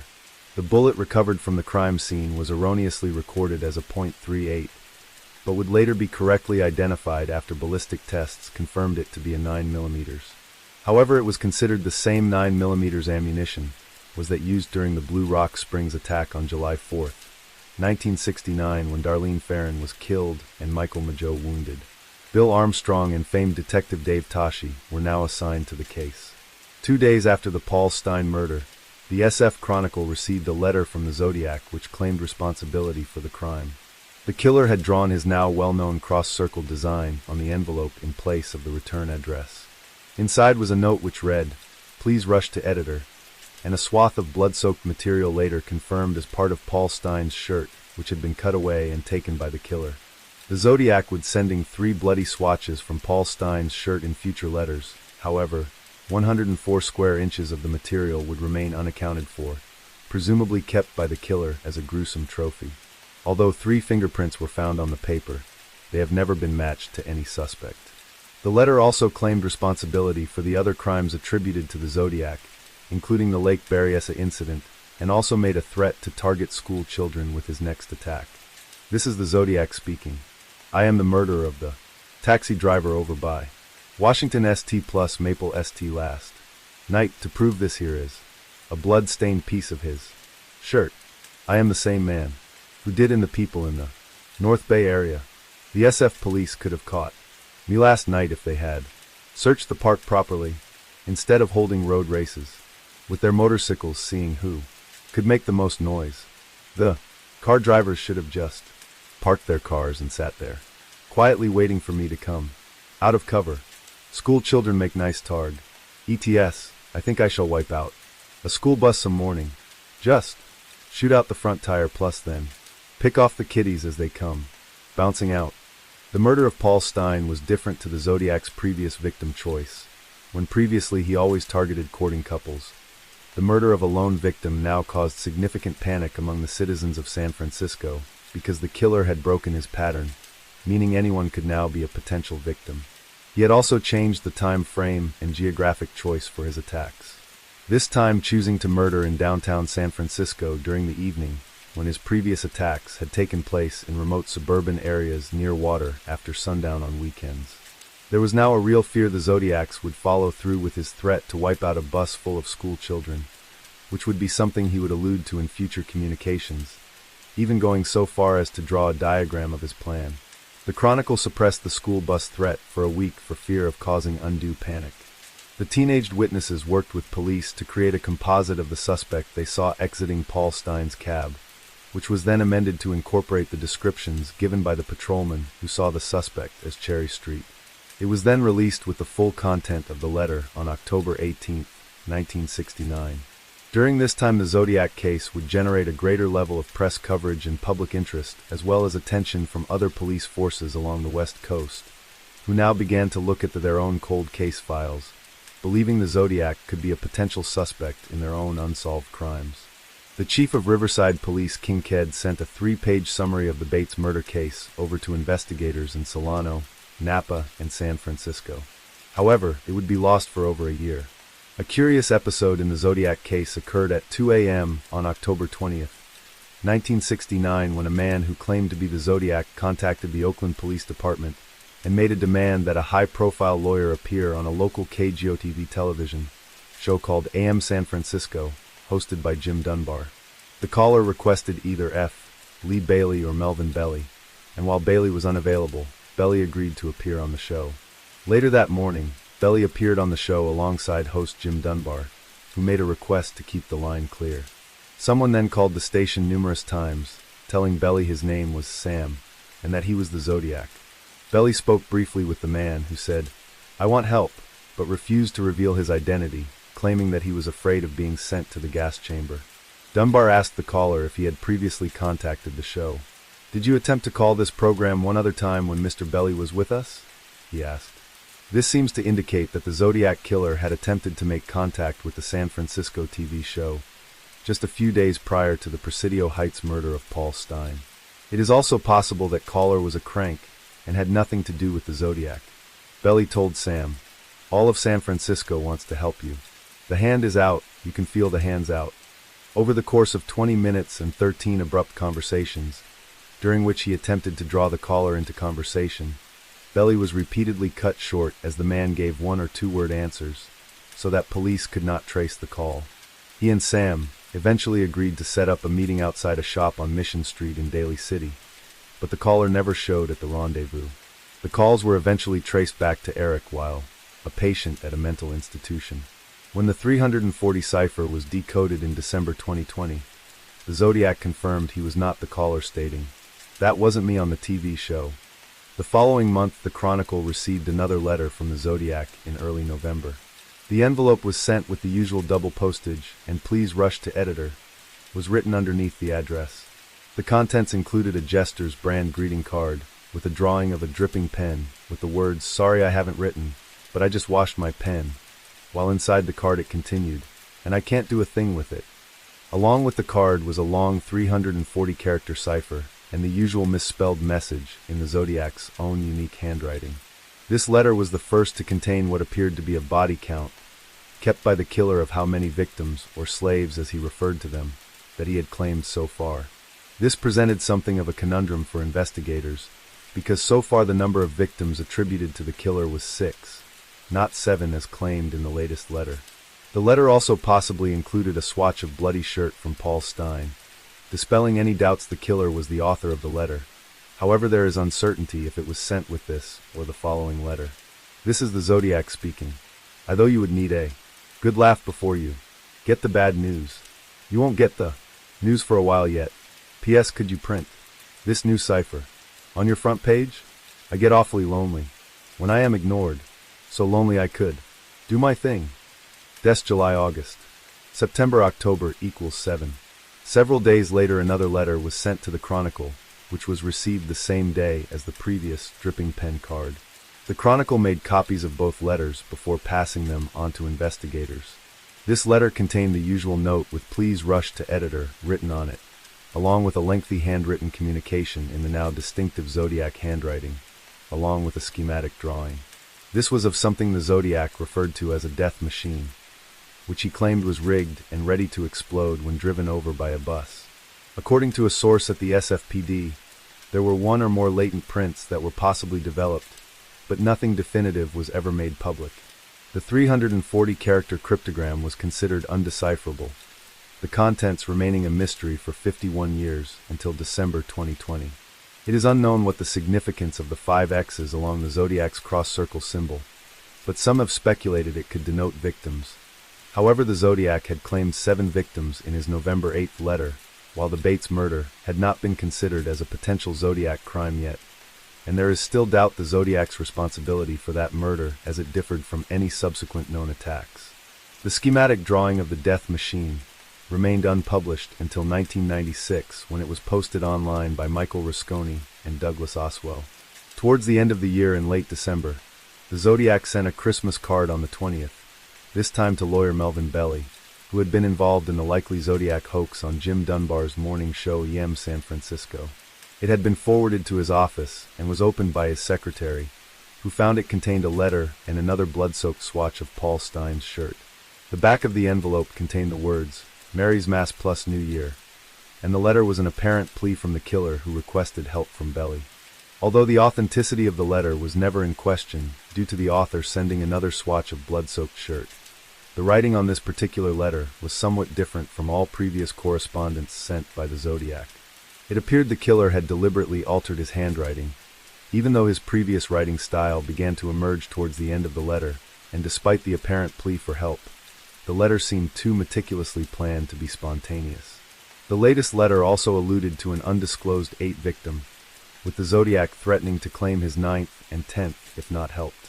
This would be the last time the Zodiac contacted Melvin Belli, despite several publicity events organized by the lawyer, and this would be the last letter of 1969, with nothing more was heard from the killer for 3 months.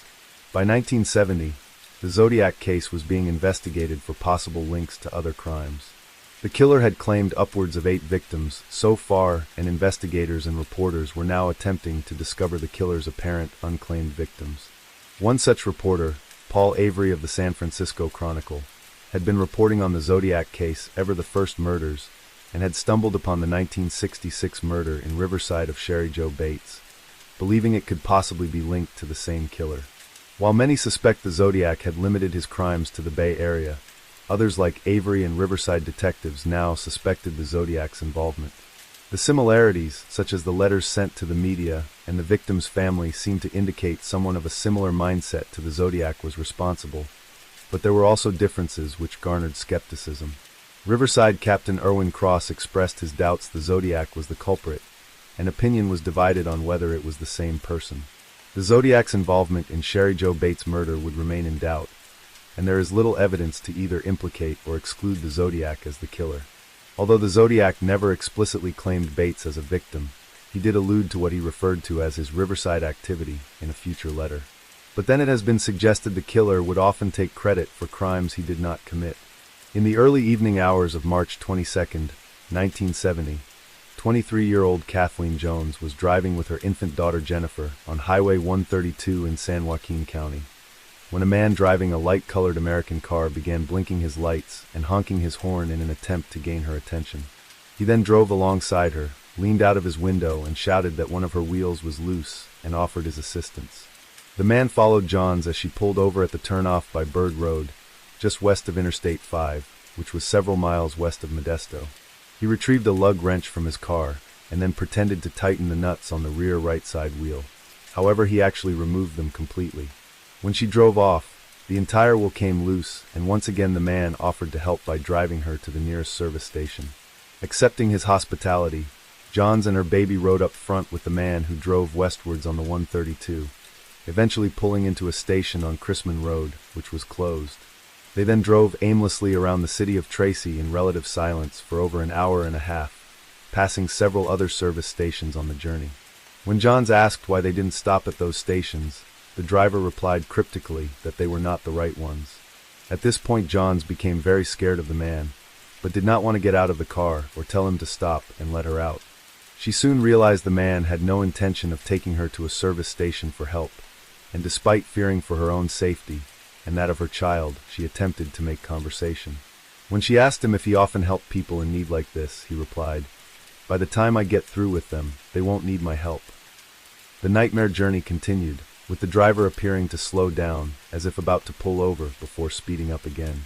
Eventually, Johns decided she must escape, and when the man stopped just short of a stop sign, she seized her opportunity and, holding her baby tightly, she jumped from the car. Running across a nearby field and up the embankment, she hid herself in the darkness. The man then turned off his headlights, moved some small distance before stopping, waiting silently in his car to see if she made another run for it. After waiting for 5 minutes, he turned the car lights on and drove away. Kathleen Johns was rescued by a passing motorist who drove to the local police station in Patterson. As she sat waiting to be interviewed by officers, she saw a wanted poster with a composite sketch of a man on the wall and positively identified it as the stranger who had terrorized her and her infant daughter. The sketch in question was that of the Zodiac killer. The terrified desk sergeant had Johns wait alone in a nearby cafe to await the return of her car, the last known location of which was broadcast to officers in an attempt to locate it. The vehicle was eventually discovered near the interstate intersection by a Stanislaus County Sheriff's deputy, who found it almost completely burned out and still smoldering upon his arrival. John's abductor had apparently returned to her car and set it on fire, hoping to destroy any evidence that might be found within. Articles appeared in both the San Francisco Examiner and Modesto which covered the terrifying evening Johns experienced, and which matched the eyewitness statement in the police reports. Several months after the incident, the circumstances of John's account was also published in a San Francisco Chronicle article written by Paul Avery. This version is generally accepted as the correct version of events, despite Johns giving varied accounts of her ordeal in subsequent interviews over the years, and appears in Robert Graysmith's Zodiac. Johns would go on to identify 2 different men as the assailant who kidnapped her and her child. However, she later admitted her memory was not to be trusted because she was unable to remember certain facts, most notably if she was even legally married at the time. The incident where Kathleen Johns was abducted is believed to be the last time anyone saw the Zodiac. However, the elusive serial killer would continue his letter-writing campaign for some considerable time, while claiming an ever-growing number of victims that law enforcement had never been able to verify. In his letter dated November 9, 1969, the Zodiac wrote, "When I commit my murders, they shall look like routine robberies, killings of anger, plus a few fake accidents, etc. It is possible that he is responsible for other murders for which he never claimed credit." On April 19, 1970, the body of Robert Salem was found in his upscale San Francisco apartment. The 40-year-old lamp designer had been repeatedly stabbed with a long-bladed knife, the killer apparently having tried to decapitate his victim, and when that failed, he cut off Salem's left ear and carried it away from the scene of the crime. It was believed that Salem was murdered on April 15, several days before the discovery of his body. Slogans were found painted on the wall of Salem's apartment. Written in blood were the words "Satan Saves" and "Zodiac."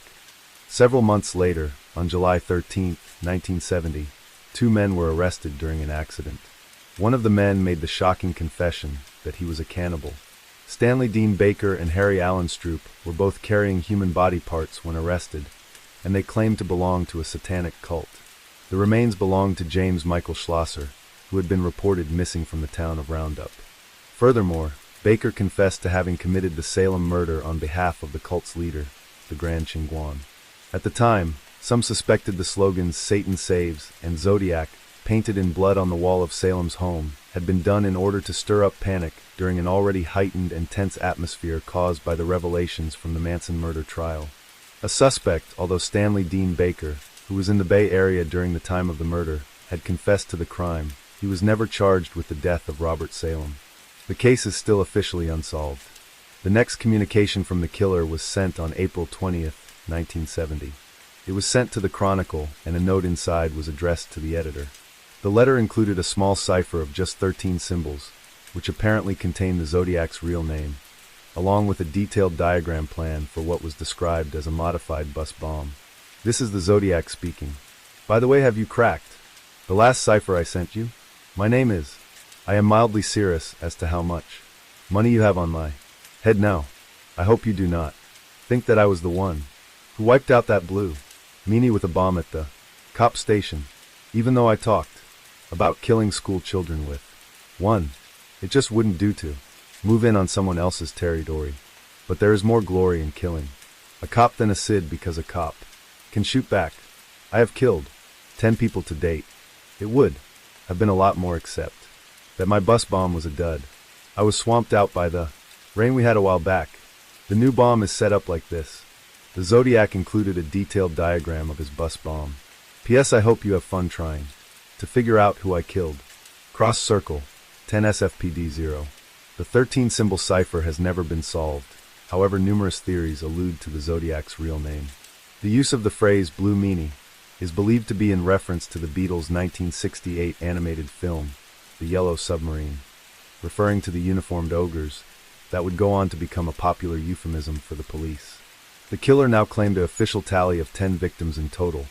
However, at this point, only 5 were known to police and verified as confirmed Zodiac victims.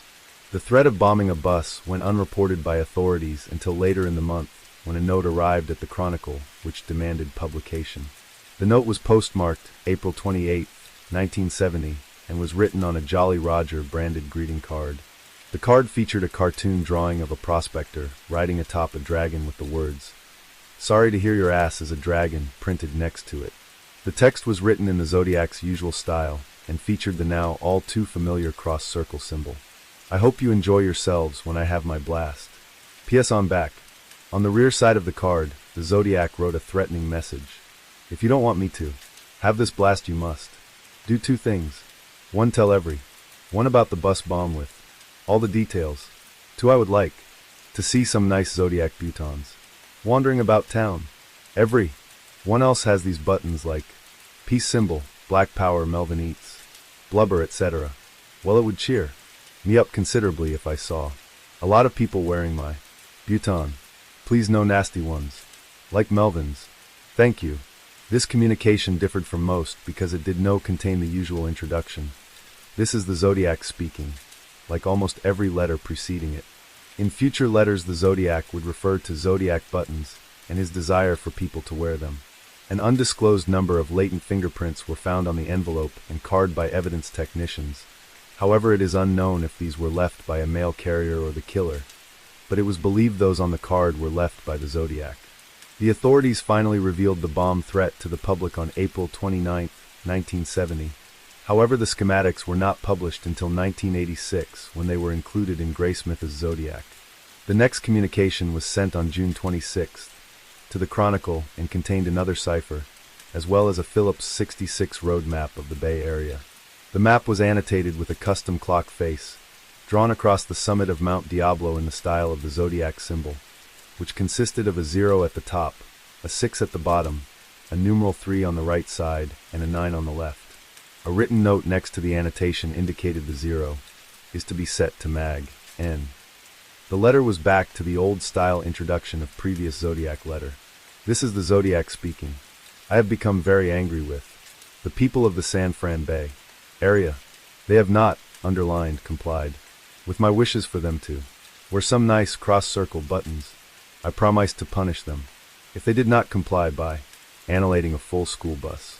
But now school is out for the summer, so I punished them in another way. I shot a man sitting in a parked car with a .38 cross circle, 12 SFPD 0.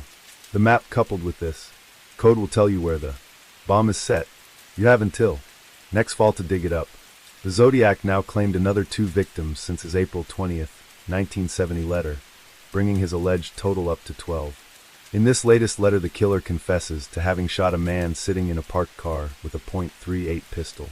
6 days before the letter was mailed, SFPD officer Richard Radtick was shot to death with a .38 caliber weapon while sitting in his vehicle writing out a traffic ticket.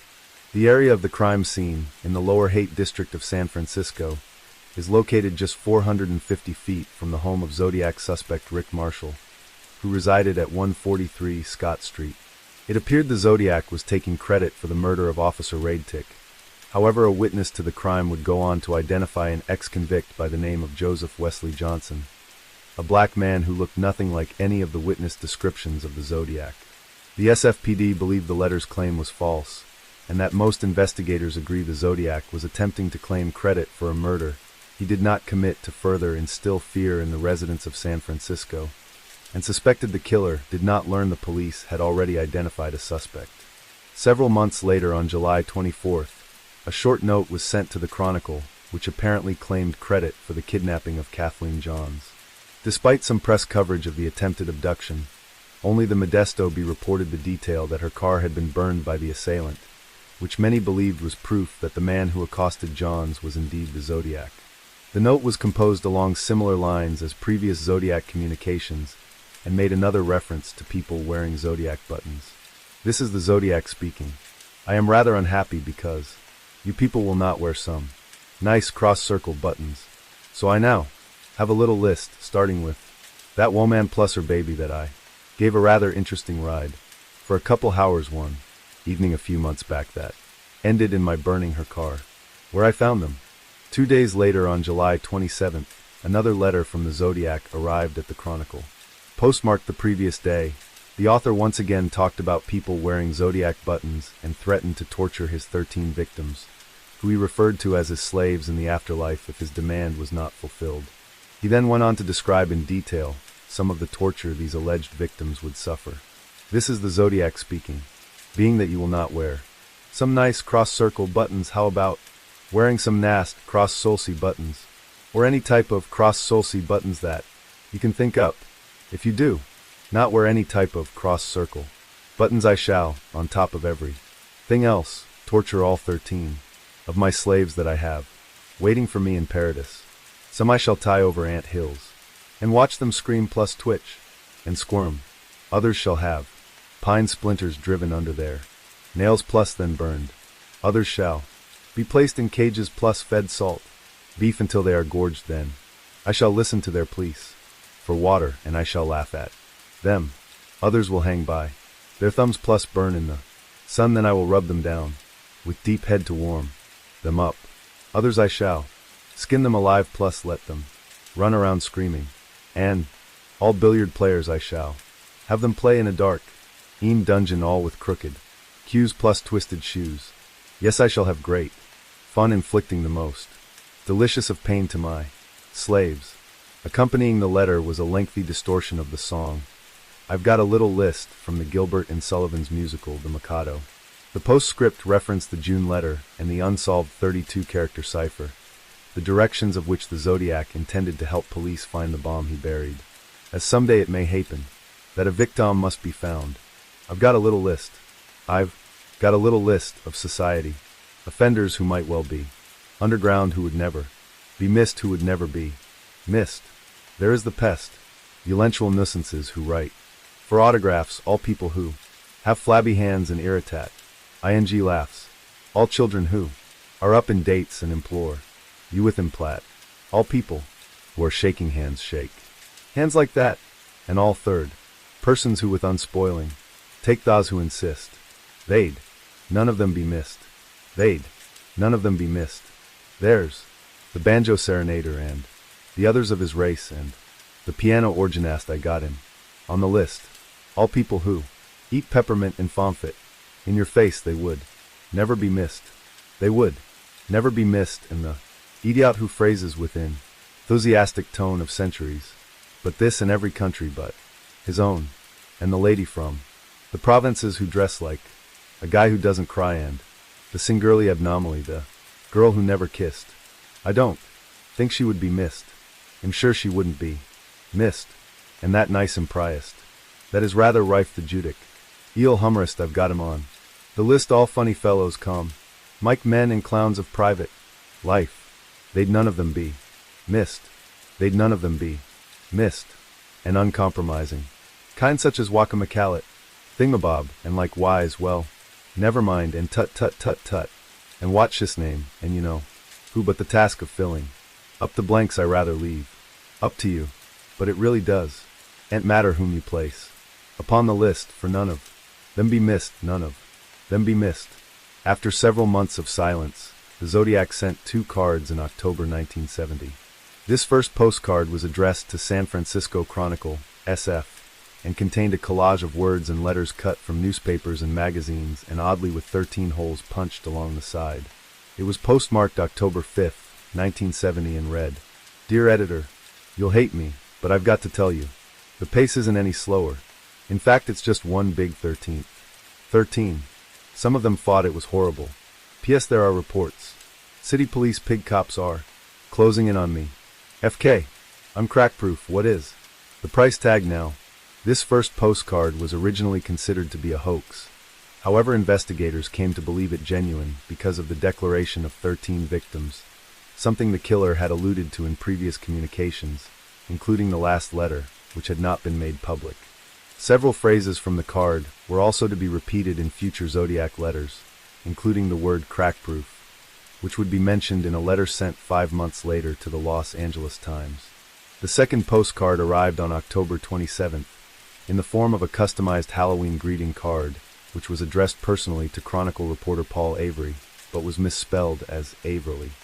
The envelope also contained a symbol in the top left-hand corner, which consisted of a V-shaped drawing, with 4 dots and Z underneath.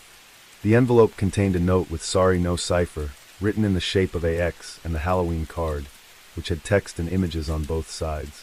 The front depicted a skeleton holding a pumpkin around his midsection with the words, "From your secret pal." At the top and towards the left side of the skeleton were the words, "I feel it in my bones, you ache to know my name, and so I'll clue you in."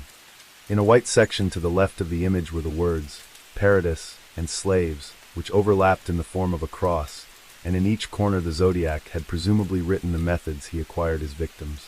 In the top left corner was written, "By fire," the top right, "By gun," the bottom left, "By knife," and bottom right, "By rope." On the reverse side was a drawing of what appeared to be a tree with 13 eyes, around one of which was written the message, "Peek-boo, you are doomed." The eyes all face another drawing of a skeleton, above which was written 14, and then the message, "But then why spoil the game," was written underneath and behind the body of the skeleton. "Happy Halloween" appeared at the legs, and underneath was the same unusual symbol which appeared on the envelope, along with the Zodiac's cross-circle symbol. Kathleen Johns, the woman who was kidnapped along with her baby by the Zodiac, would later state in interviews that she also received a similar Halloween card around the same time from the killer. She would also claim she forwarded the card onto Paul Avery. However, there has never been any evidence of a second Halloween card in any published works on the Zodiac. The words, "Peek-boo, you are doomed," were perceived as a threat to Avery's life. As a result, the Chronicle subsequently published a front-page story about the incident on October 31st, which resulted in numerous replies from the public. Amongst these was an anonymous letter sent from Riverside which urged Paul Avery to begin an investigation into a potential link between the Zodiac case and the still unsolved murder of Sherry Jo Bates on October 30th, 1966. Robert Graysmith published a transcription of the letter in his book Zodiac, which read, "Please forward the contents of this letter to the detective in charge of the Zodiac murder case. I hope this information will also help you, as we would both like to see this case solved. As for myself, I wish to remain anonymous, and I know that you will understand why. A few years ago in Riverside, California, a young girl was murdered, just about, I believe, on Halloween evening. I could write a much longer letter, citing the similarities between Zodiac's case and this murder, which occurred in Riverside, but if the police department cannot see said comparative similarities between these two cases, then I will take a slow boat to China. Even if these two crimes were committed by two different people. I think, after all the facts are studied regarding both of these cases, if police have not already investigated these possibilities and are not already aware of the Riverside case, then even so perhaps they should look into it. Letters to newspapers, similar erratic printing, find out about these two different cases. Give Captain Cross a call on the phone. He knows that I do not quit. Mr. Avery, I will give you a call in the near future. Please look into the case. The Riverside police have a wealth of information. So does San Francisco. Let us hope that they are not too proud to work together. And if they already are, let us hope that there has been an exchange of information. Avery began his investigation by visiting Riverside and reviewing their evidence, locating the year-old letter from the chief of the Riverside Police to a Napa County detective, in which he presented his opinions on the similarity between the Bates murder and the crimes committed by the Zodiac. Avery studied the many letters sent to both the Riverside police and press, which included some with what appeared to be a Z, used as a signature. On his insistence, a meeting was arranged and detectives from San Francisco, Solano and Napa counties were invited to compare notes on the Bates murder and the known Zodiac murders committed in their respective jurisdictions. It was the opinion of SFPD Inspector Bill Armstrong that the link between the Riverside murder and the Zodiac crimes was strong enough to believe they were committed by the same person. The handwriting left on the desk at the Riverside City College's library was compared to the handwriting in the Zodiac letters by state handwriting expert Sherwood Morrill, who professed his professional opinion that they were written by the same man.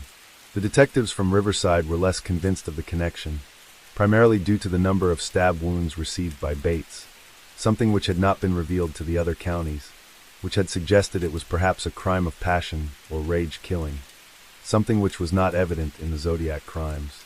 Avery published his story in the Chronicle about the Riverside connection on November 16, 1970. Opinion on the Riverside connection has divided investigators. The two Vallejo attacks attributed to the Zodiac showed a well-planned blitz-style attack with a handgun, followed by a quick, well-controlled exit from the crime scene.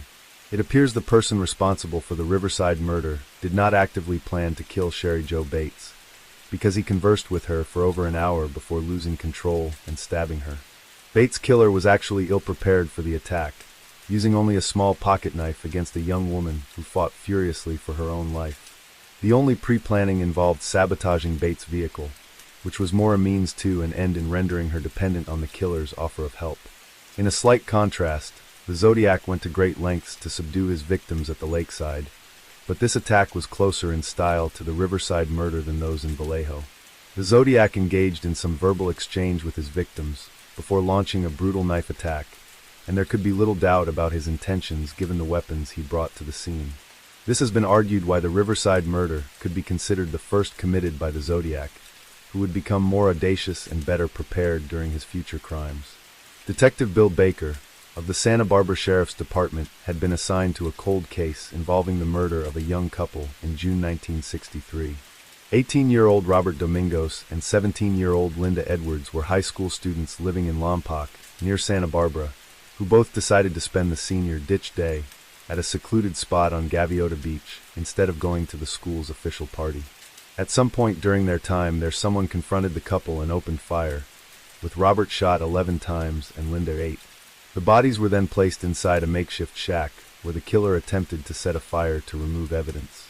In 1970, Detective Baker examined the case evidence and sent out a teletype press release to other jurisdictions seeking any information on similar cases. He was then contacted by Inspector Bill Armstrong of the San Francisco Police Department. Armstrong and his partner Inspector Dave Tashi shared their suspicions that the Zodiac may have been responsible for the murders of Domingos and Edwards because it contained many similar elements. Another individual was considered the prime suspect, and who was also believed to have committed another murder, that of Vernon C. Smith in Lompoc the previous day. This individual, known only as Sandy, has never been apprehended, and his identity remains as much of a mystery as the Zodiac.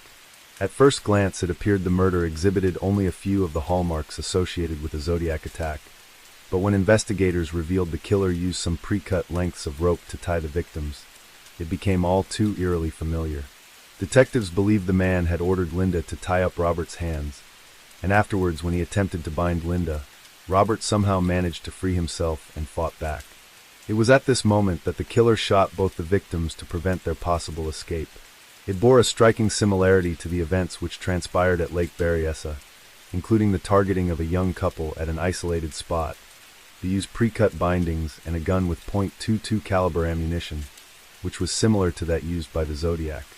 There were also numerous differences between this crime and those of the Zodiac, such as the handling of the bodies and the killer remaining in the area after the murders, in a failed attempt to obliterate traces of evidence.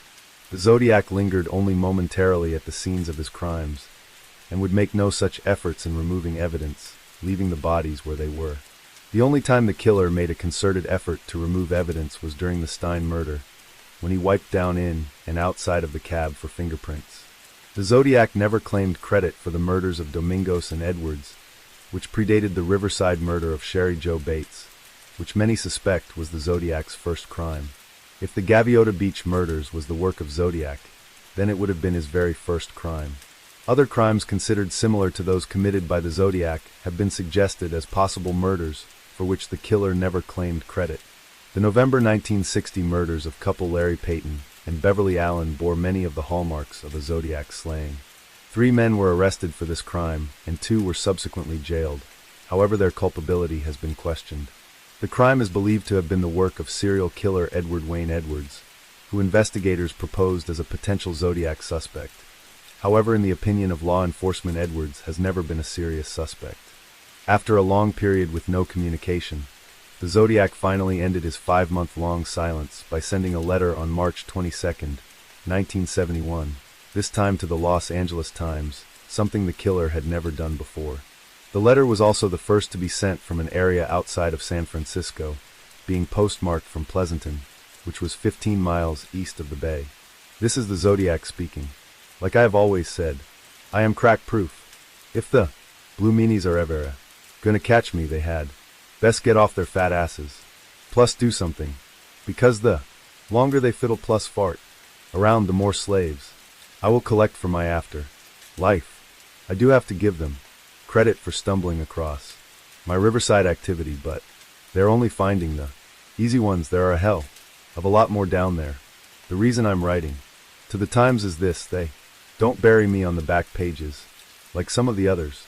There were some suspicions that this letter was a fake, with some of those involved in the case, such as RPD Detective Mike Butterfield, suggesting it might have been authored by the same individual who sent the anonymous postcard to Paul Avery on October 27, 1970, which presented the link between the Zodiac and the Riverside murder. There were some who suspected SFPD Inspector Dave Tashi of having authored the letter. However, there was not enough evidence to suggest either theory was correct. A week later, on March 22nd, another postcard was sent by the Zodiac. However, this one was intercepted by a worker of the U.S. Postal Service who recognized the unique style before it was delivered. There was some confusion over the intended recipient, with the envelope containing Paul Avery's name, once more misspelled as Averly, while the return side contained no specific address. Instead, the Zodiac had glued newspaper cutouts of various newspapers such as San Francisco Chronicle, the Times, and SF Examiner, which had been cut from each respective paper. The author added the Zodiac's cross-circle design, which consisted of a hole punched in the top left-hand corner, along with 4 lines drawn in place, which represented the Zodiac's well-known symbol and the word Zodiac written above. Additional holes had also been notched along the entire perimeter of the card by use of a hole punch, and consisted of a sketch of a condominium complex known as Sierra Club, which had been under development at Incline Village, which was near Lake Tahoe, Nevada. This same picture had appeared several days prior, when the Chronicle ran an advertisement 3 days earlier for the Sierra Club complex, which was known as Forest Pines between 1967 and 1970. There were several phrases typed on the card, such as "Sought Victim 12," "Around in the Snow," and "Peek Through the Pines," as well as the Zodiac's cross-circle symbol in the bottom right-hand corner. The authorship of this postcard is also called into question, despite the handwriting being similar to that of previous Zodiac communications, and the use of the misspelling of Avery as Averly, and the use of a hole punch. This card would be the last confirmed communication from the Zodiac, who went almost 3 years without sending the police or press any more letters.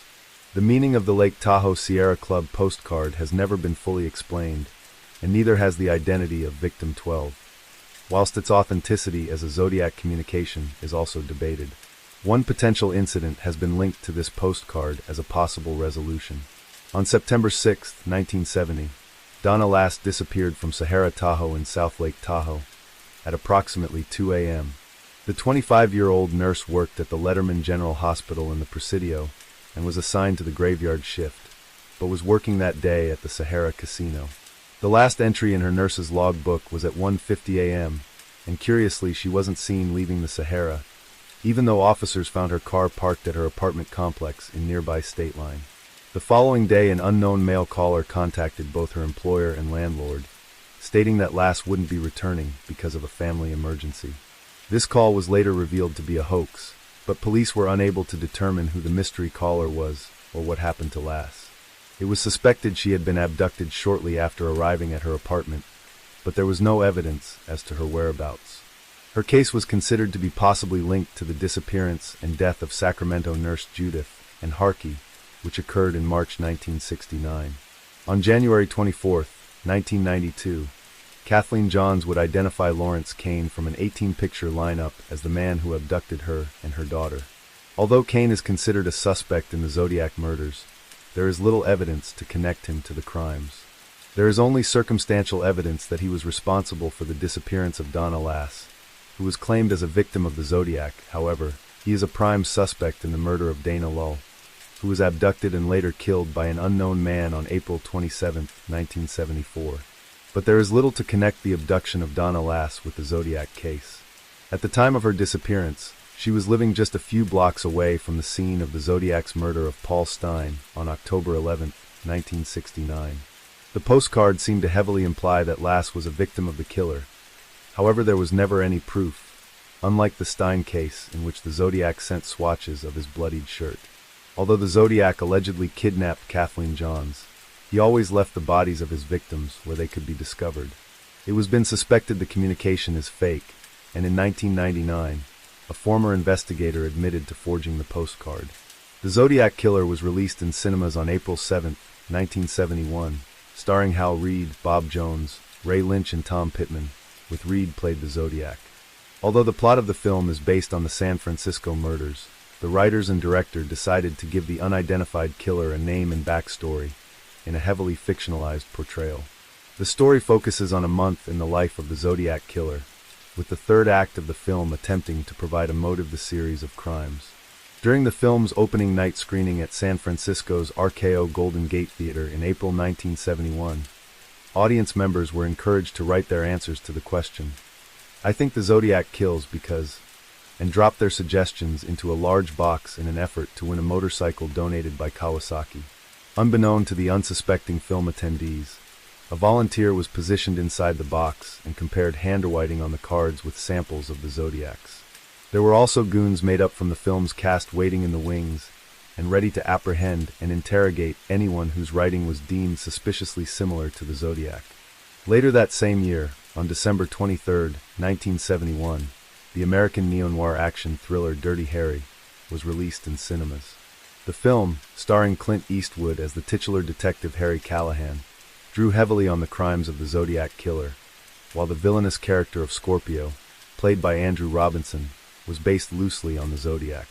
Set in San Francisco, the Scorpio shoots a woman and leaves behind a blackmail letter demanding $100,000 or he will kill more people. He later kidnaps a teenager and demands more money, but is thwarted and forced to escape. In one particularly memorable scene from the film, Scorpio hijacks a school bus, in much the same way as the Zodiac threatened to do in some of his letters. The screenwriters R.M. Fink and Harry Julian Fink explained how they based the main character Harry Callahan, portrayed by Eastwood, on San Francisco Police Department Detective David Toschi. On August 4, 1971, detectives Mulinox, Toschi and Armstrong interviewed Zodiac suspect Arthur Lee Allen at his place of work, informing him that they had received information from an unnamed informant about certain statements he had allegedly made in January 1968. During the interview, Allen would prove he was extremely knowledgeable about the Zodiac case, and had humorously decided to run circles around the detectives interrogating him. He displayed a distinct understanding of the pop culture references used by the Zodiac, and although he had clearly been reading the media reports about the killer, appeared he knew nothing about the actual crimes. The following year, on Wednesday, October 28, 1987, another letter arrived at the Vallejo Times-Herald, purportedly from the Zodiac Killer. It was postmarked Tuesday from San Francisco and arrived several days before Halloween. It appeared from the first few lines that this letter was also word-for-word verbatim of the April 24, 1978 letter that led to Inspector Toschi's demotion. Fred Shirasago, a criminal intelligence specialist with the State Department of Justice, said that a handwriting expert would analyze the letter and dust it for fingerprints. Police Lieutenant Gerald Greenhouse added, "We'll know if it's authentic." Vallejo Captain Roy Conway soon announced that this latest letter was a forgery. "It's a fake. It's a hoax," he said of the Halloween letter. He added the letter was not authored by the authentic Zodiac, but that is a simulation of a hoax letter written in 1978. Robert Prouty, chief of the state's question documents section, said, "My very firm opinion is that they 1987 letters were not written by the authentic Zodiac. They appear to be composed of previous letters which have since been made public." Melinda Stair of the Attorney General's office announced that handwriting experts had confirmed the October 1987 was a simulation of a letter sent to the San Francisco Chronicle a decade ago. "Someone saw the letter and was using it as a copy," Stair said. It appeared the author of the 1987 letter, someone pretending to be the Zodiac, had used the April 1978 letter that was confirmed as a fake in order to compose his fake letter and pass it off as genuine. Beginning in March 1990, a series of shootings occurred in New York City in what appeared to be random attacks. The first and second victims survived, but the third died later in hospital after being shot in May 1990. Letters sent to the New York Post and 60 Minutes strengthened a theory that some detectives already suspected about the killer, that he was the San Francisco Zodiac. The letters were written in a bizarre style and contained the phrase, "This is the Zodiac," in a similar but not identical calling card of the original Zodiac. But it soon became apparent that this was not the same criminal. But this did not stop the media from sensationalizing this latest string of Zodiac killer crimes, something that caused fear to New Yorkers who believed they were now subject to the Zodiac's killing spree. After his fourth victim survived, the New York Zodiac wrote to the Post claiming, "In San Francisco killed a man in the park with a gun, and killed a woman with a knife, and killed a man in the taxi cab with gun." The killer was attempting to connect his crimes with those of the original Zodiac, but few were fooled. A further 6 people were shot by the New York Zodiac, 2 of whom died from their wounds. Much like his San Francisco counterpart, Zodiac 2 also sent coded messages to the police and press, and much like the original, this killer went long periods without killing. Then, in 1993, the Zodiac's reign of terror appeared to have ended. It would take several years before the perpetrator was caught, during a chance encounter at the Zodiac 2's family home, where a domestic disturbance call would lead to his arrest.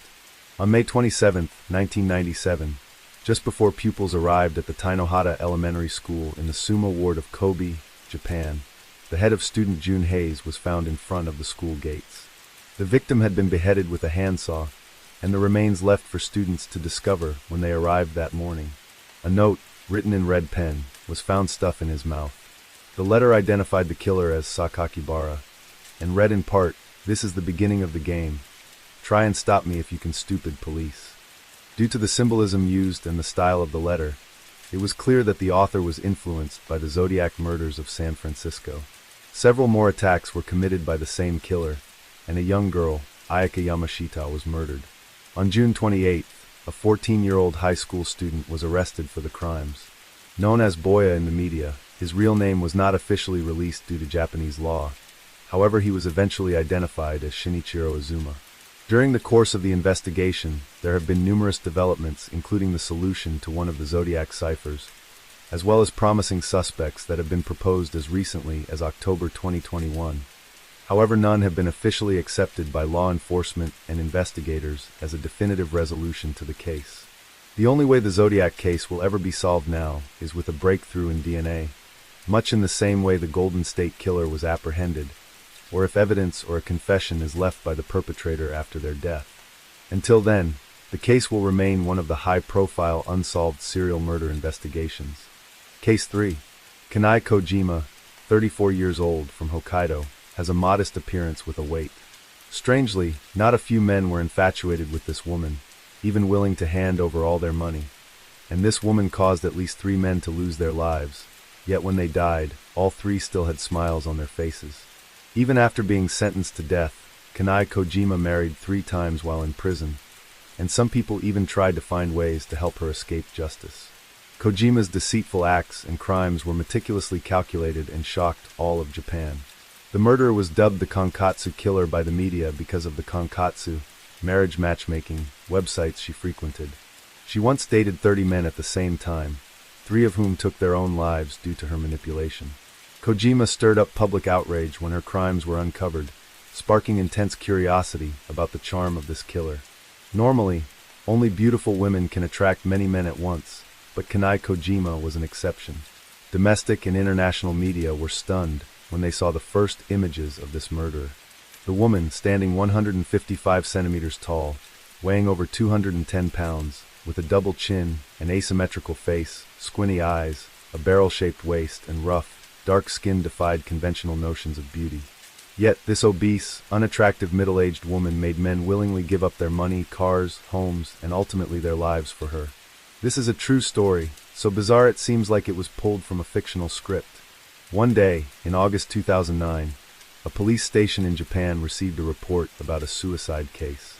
A witness claimed someone sought by burning charcoal in a car. Upon learning the location of the incident, the police immediately arrived at the scene to investigate. The deceased was identified as Yoshiyuki Oid, 41 years old. Police found charcoal and a stove in the car, the victim smiling, with no trace of charcoal on his hands. Examination of the stomach contents revealed that the victim had consumed a large amount of sleeping pills before his death. The car key was not found at the scene, and the investigation showed that someone used matches to light the charcoal, but no matchbox was found. Just 10 hours before being found dead, Oid wrote on his blog about a future filled with hope. He announced plans to introduce his fiancée, Kane Kojima, 35, to his parents after the two returned from a trip together. Clearly, this was not a suicide note, and his blog post indicated the victim had no reason to take such an extreme step. Numerous unusual details suggested the victim did not seek death, but was deliberately murdered by someone else. Investigators began looking into suspects around Yoshiyuki Oid, and Kane Kojima's name came under police scrutiny. Shortly before his death, Oid transferred approximately $35 to Kojima's bank account. Through an in-depth investigation, the police discovered an astonishing truth. The charcoal and stove used by Yoshiyuki Oid to commit suicide were actually purchased by Kane Kojima. This new discovery shifted all police suspicion toward the woman. When questioned, Kojima admitted to buying the charcoal for Yoshiyuki Oid, but adamantly denied killing her fiancé. The police, of course, did not believe her statement and decided to continue their investigation, which began to uncover shocking truths. Worse still, police found that Yoshiyuki Oid did not appear to be the first victim associated with this woman. Prior to Oid's death, Kane Kojima had also dated two other men. They were Takao Terada, 53, and Kenzo Ando, 80. Both men had died in a manner similar to Oid. In a short period, 3 men closely associated with Kane Kojima mysteriously died in the same way. This led investigators to wonder if something was amiss. According to police investigations, Kojima was the last person all 3 men met before their deaths. The cause of all 3 deaths was carbon monoxide poisoning. Moreover, Kojima received significant sums of money from these men. Investigators retrieved the autopsy reports of the 2 other men and found large amounts of sleeping pills in both victims. At this point, Kanai Kojima could no longer deny her involvement and was officially arrested by the police. When Kojima's Tokyo apartment was searched on November 3, 2009, police found a large quantity of medications, including cold medicine and sedatives, prescribed by at least 10 different doctors. Kojima had met the men on online dating websites and poisoned them by burning charcoal after administering sleeping pills. Kojima was believed to have staged each death to look like an A*** hole. She was accused of defrauding her victims of over $828, which funded her lavish and extravagant lifestyle. According to acquaintances, Kojima frequently traveled, stayed in 5-star hotels, purchased luxury items, and owned a red Mercedes-Benz. For years, no one suspected that Kojima, living under the alias Yoshikawa Sakura, and claiming to be the daughter of a University of Tokyo professor, was both a fraudster and a murderer. All her neighbors were completely unaware that Kojima was actually both a con artist and a killer. Kanai Kojima's life was as dramatic and twisted as any movie plot we often see on television. On a cold winter day in 1974, Kanai Kojima was born into a middle-class family in Hokkaido. Her father was a stable and responsible civil servant, while her mother was a piano teacher. Growing up in this environment, Kanai Kojima enjoyed extremely favorable educational conditions. However, as the eldest daughter in the family, she also had to bear the brunt of the pressure of her parents' high expectations early on. Her father set strict academic performance standards, while her mother hoped Kojima would inherit her artistic talents and started teaching her piano at a young age. Under this upbringing, Kanai Kojima not only excelled academically, but also learned piano and baking skills. However, Kojima's average, if not unattractive, appearance did not help her gain the affection of her school peers. With a slightly overweight build and average looks, Kojima quickly became the target of her classmates' mockery. Facing isolation and ridicule, Kanai Kojima grew increasingly withdrawn, becoming sullen and less talkative.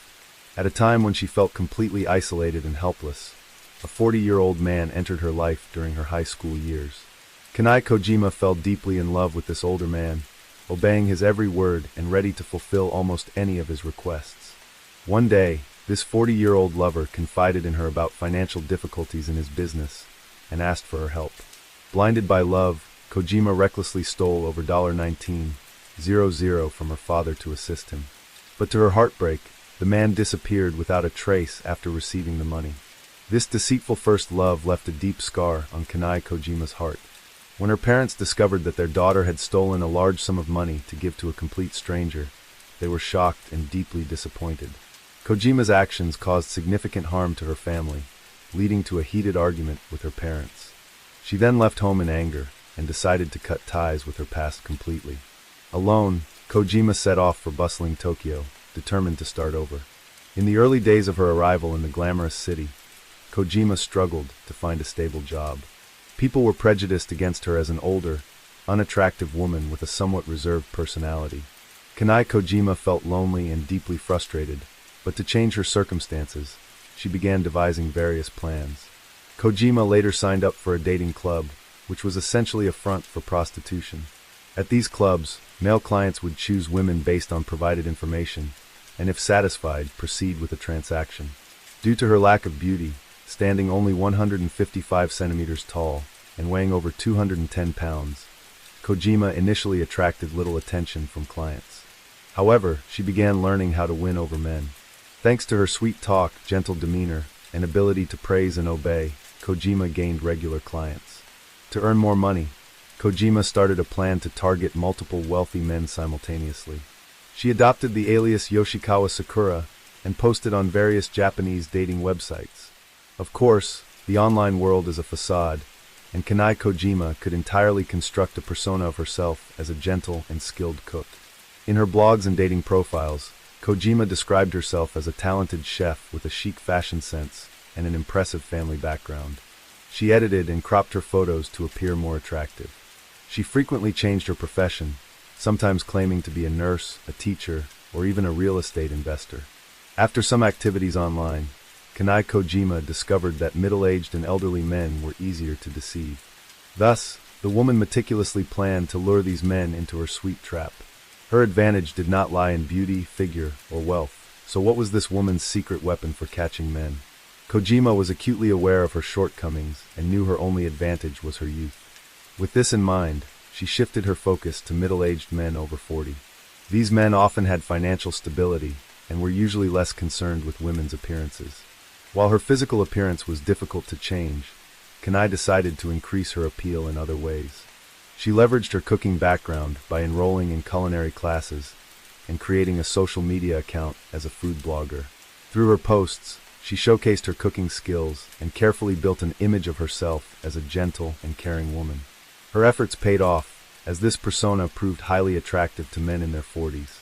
In June 2001, Kojima began a relationship with an older man from Chiba Prefecture and received over $600,000 from him. After this wealthy man passed away, Kojima turned to dating websites, pretending to search for a husband while actually seeking new sources of income. Kojima approached over 20 different men through these sites, using various methods to entice them into giving her money. People often come across scumbag men who date multiple girlfriends at the same time, but Kojima's showed she was even more skilled than those scumbags, a woman capable of playing with the minds and time of men, even mastering psychological manipulation. This woman was not satisfied with targeting just one man at a time. Kanai Kojima had relationships with over 30 men, almost simultaneously within a year. During this period, she maintained over a dozen blogs under different identities, ensuring regular updates with 2.0 posts. Like a seasoned hunter, she skillfully targeted the deep desires and insecurities in the hearts of older, single men. Under the subtle manipulation of Kanai Kojima, these men seemed to find themselves part of a carefully staged play, with Kojima as the confident and talented lead actress. However, behind that glamorous facade, her true motives were known to very few. In some cases, Kojima agreed to marry her victims, and then claimed she urgently needed financial support to complete her studies. After telling these tragic stories, Kojima took the money and cut off all contact with her fiancés. In other cases, she asked her victims for large sums of money to cover wedding expenses, and then completely disappeared, leaving the gullible men behind. What enabled Kojima to carry out these sinister schemes was her ability to make lonely men feel loved and cared for, and she was highly successful at it. Some say that a beautiful appearance can easily attract a man, but it may not guarantee keeping him. At times, the woman a man has an affair with may not be more beautiful than his wife, but has an extraordinary charm that captivates him. Exploiting this very notion, Kojima seduced many men who were unhappy in their marriages and turned them into lucrative prey. To win a man's heart, you must first win his stomach. Kojima lured men with her cooking skills and exceptional bedroom abilities, then drained their money to fund her luxurious lifestyle. When these men could no longer provide for her, she poisoned their food and ended their lives. In just a few years, Kojima amassed over $2 million from her romantic relationships. Most of Kojima's victims were high-income earners, gullible, and without life partners. After killing these unfortunate men, the woman staged the scenes to look like S***T. The list of Kojima's victims spanned various ages and professions. In February 2001, Kojima met Sadao Fukuyama, a businessman over 60 years old, at a bar and became his lover after just 2 weeks of conversation. Kojima swindled nearly 74 million yen from her lover and broke up with him once there was nothing left to extract. Fukuyama's body was later found in his bathroom, and the cause of death was deemed an accident. In January 2009, Takao Terada, 53, was found dead at his home in Ome, Tokyo. Terada, a systems engineer, was unmarried and highly introverted. The cause of death was determined to be carbon monoxide poisoning. With no signs of struggle and a charcoal stove found in the house, police concluded it was S***T and did not investigate further. In May 2009, Kenzo Ando, 80, died in a house fire that burned his home to the ground. Ando was a truck driver. A charcoal stove was found next to Ando's body, and police analyzed that the stove had ignited nearby papers, causing the fire to spread. Ando died from respiratory burns and carbon monoxide poisoning. Kojima became a suspect when the sleeping pill components found in Ando's body matched medications prescribed under her name. However, the police lacked conclusive evidence, allowing Kojima to escape justice once again. The woman's string of consecutive crimes was only interrupted when police uncovered irregularities in the death of victim Lloyd. In 2010, the Saitama Prefectural Court tried Kojima on 3 counts of murder, along with numerous fraud and theft charges. The case was extremely complex, lasting over 100 days, with 83 hearings and 63 witnesses called. Over 100 people lined up for fewer than 50 seats available in the courtroom gallery. On April 13, 2012, Kane Kojima, 37 years old, was sentenced to death by a judge at the Saitama District Court for murdering 3 men. The judge declared there was no room for leniency, as the defendant had committed horrific crimes, repeatedly offered unreasonable excuses in court, and showed no remorse. The most dramatic part of the trial was the division of opinions into 2 opposing sides right in the courtroom. One side argued that the woman deliberately committed murder, while the other insisted that the men had taken their own lives. After being imprisoned, Kane Kojima showed no remorse and continued to seek new prey. First, she started a blog documenting her life in prison, then conversed with fans to find suitable targets. Remarkably, even while on death row awaiting execution, Kojima cheerfully shared her life on her personal blog and still maintained a considerable fan base. Mr. Doi, who managed her blog, had exchanged letters with Kane Kojima for over a year. Initially, Mr. Doi was drawn to the handwriting of this woman. After learning about Kojima's experiences, he found her to be a very kind and caring person. As the letters became more frequent, Mr. Doi fell in love with Kojima and courageously confessed his feelings to her. Kojima happily accepted his proposal, and the two eventually agreed to marry. 6 months later, Mr. Doi suffered a car accident and became bedridden, seemingly ending the peculiar relationship between Kane Kojima and Mr. Doi. Unexpectedly, not only did they not divorce, but they upgraded their relationship and became adoptive parent and child. This relationship was truly shocking. The public buzzed with the question of whether there was anything in this world that Kojima couldn't do. After divorcing Mr. Doi, Kojima married 2 more times, with the last being to a journalist who had interviewed her. At the time, the journalist was very curious about Kojima and interviewed her. After getting to know her, he was highly impressed by her. The journalist stated, "You only see her exterior, but don't understand her heart. I think Kojima is a very gentle and kind girl. She is my dream partner." In 2017, the court retried Kojima's case and finally sentenced the murderer to death. In court, Kane Kojima still refused to admit her guilt. She even said, "Men dream of having a gentle, obedient partner who cooks well. I just became that person and exchanged it for what I needed. Is that wrong?" In 2019, Kojima was transferred to the death row block of Tokyo prison. It is truly sad that even in the moments leading to her death, Kane Kojima never recognized her wrongdoings.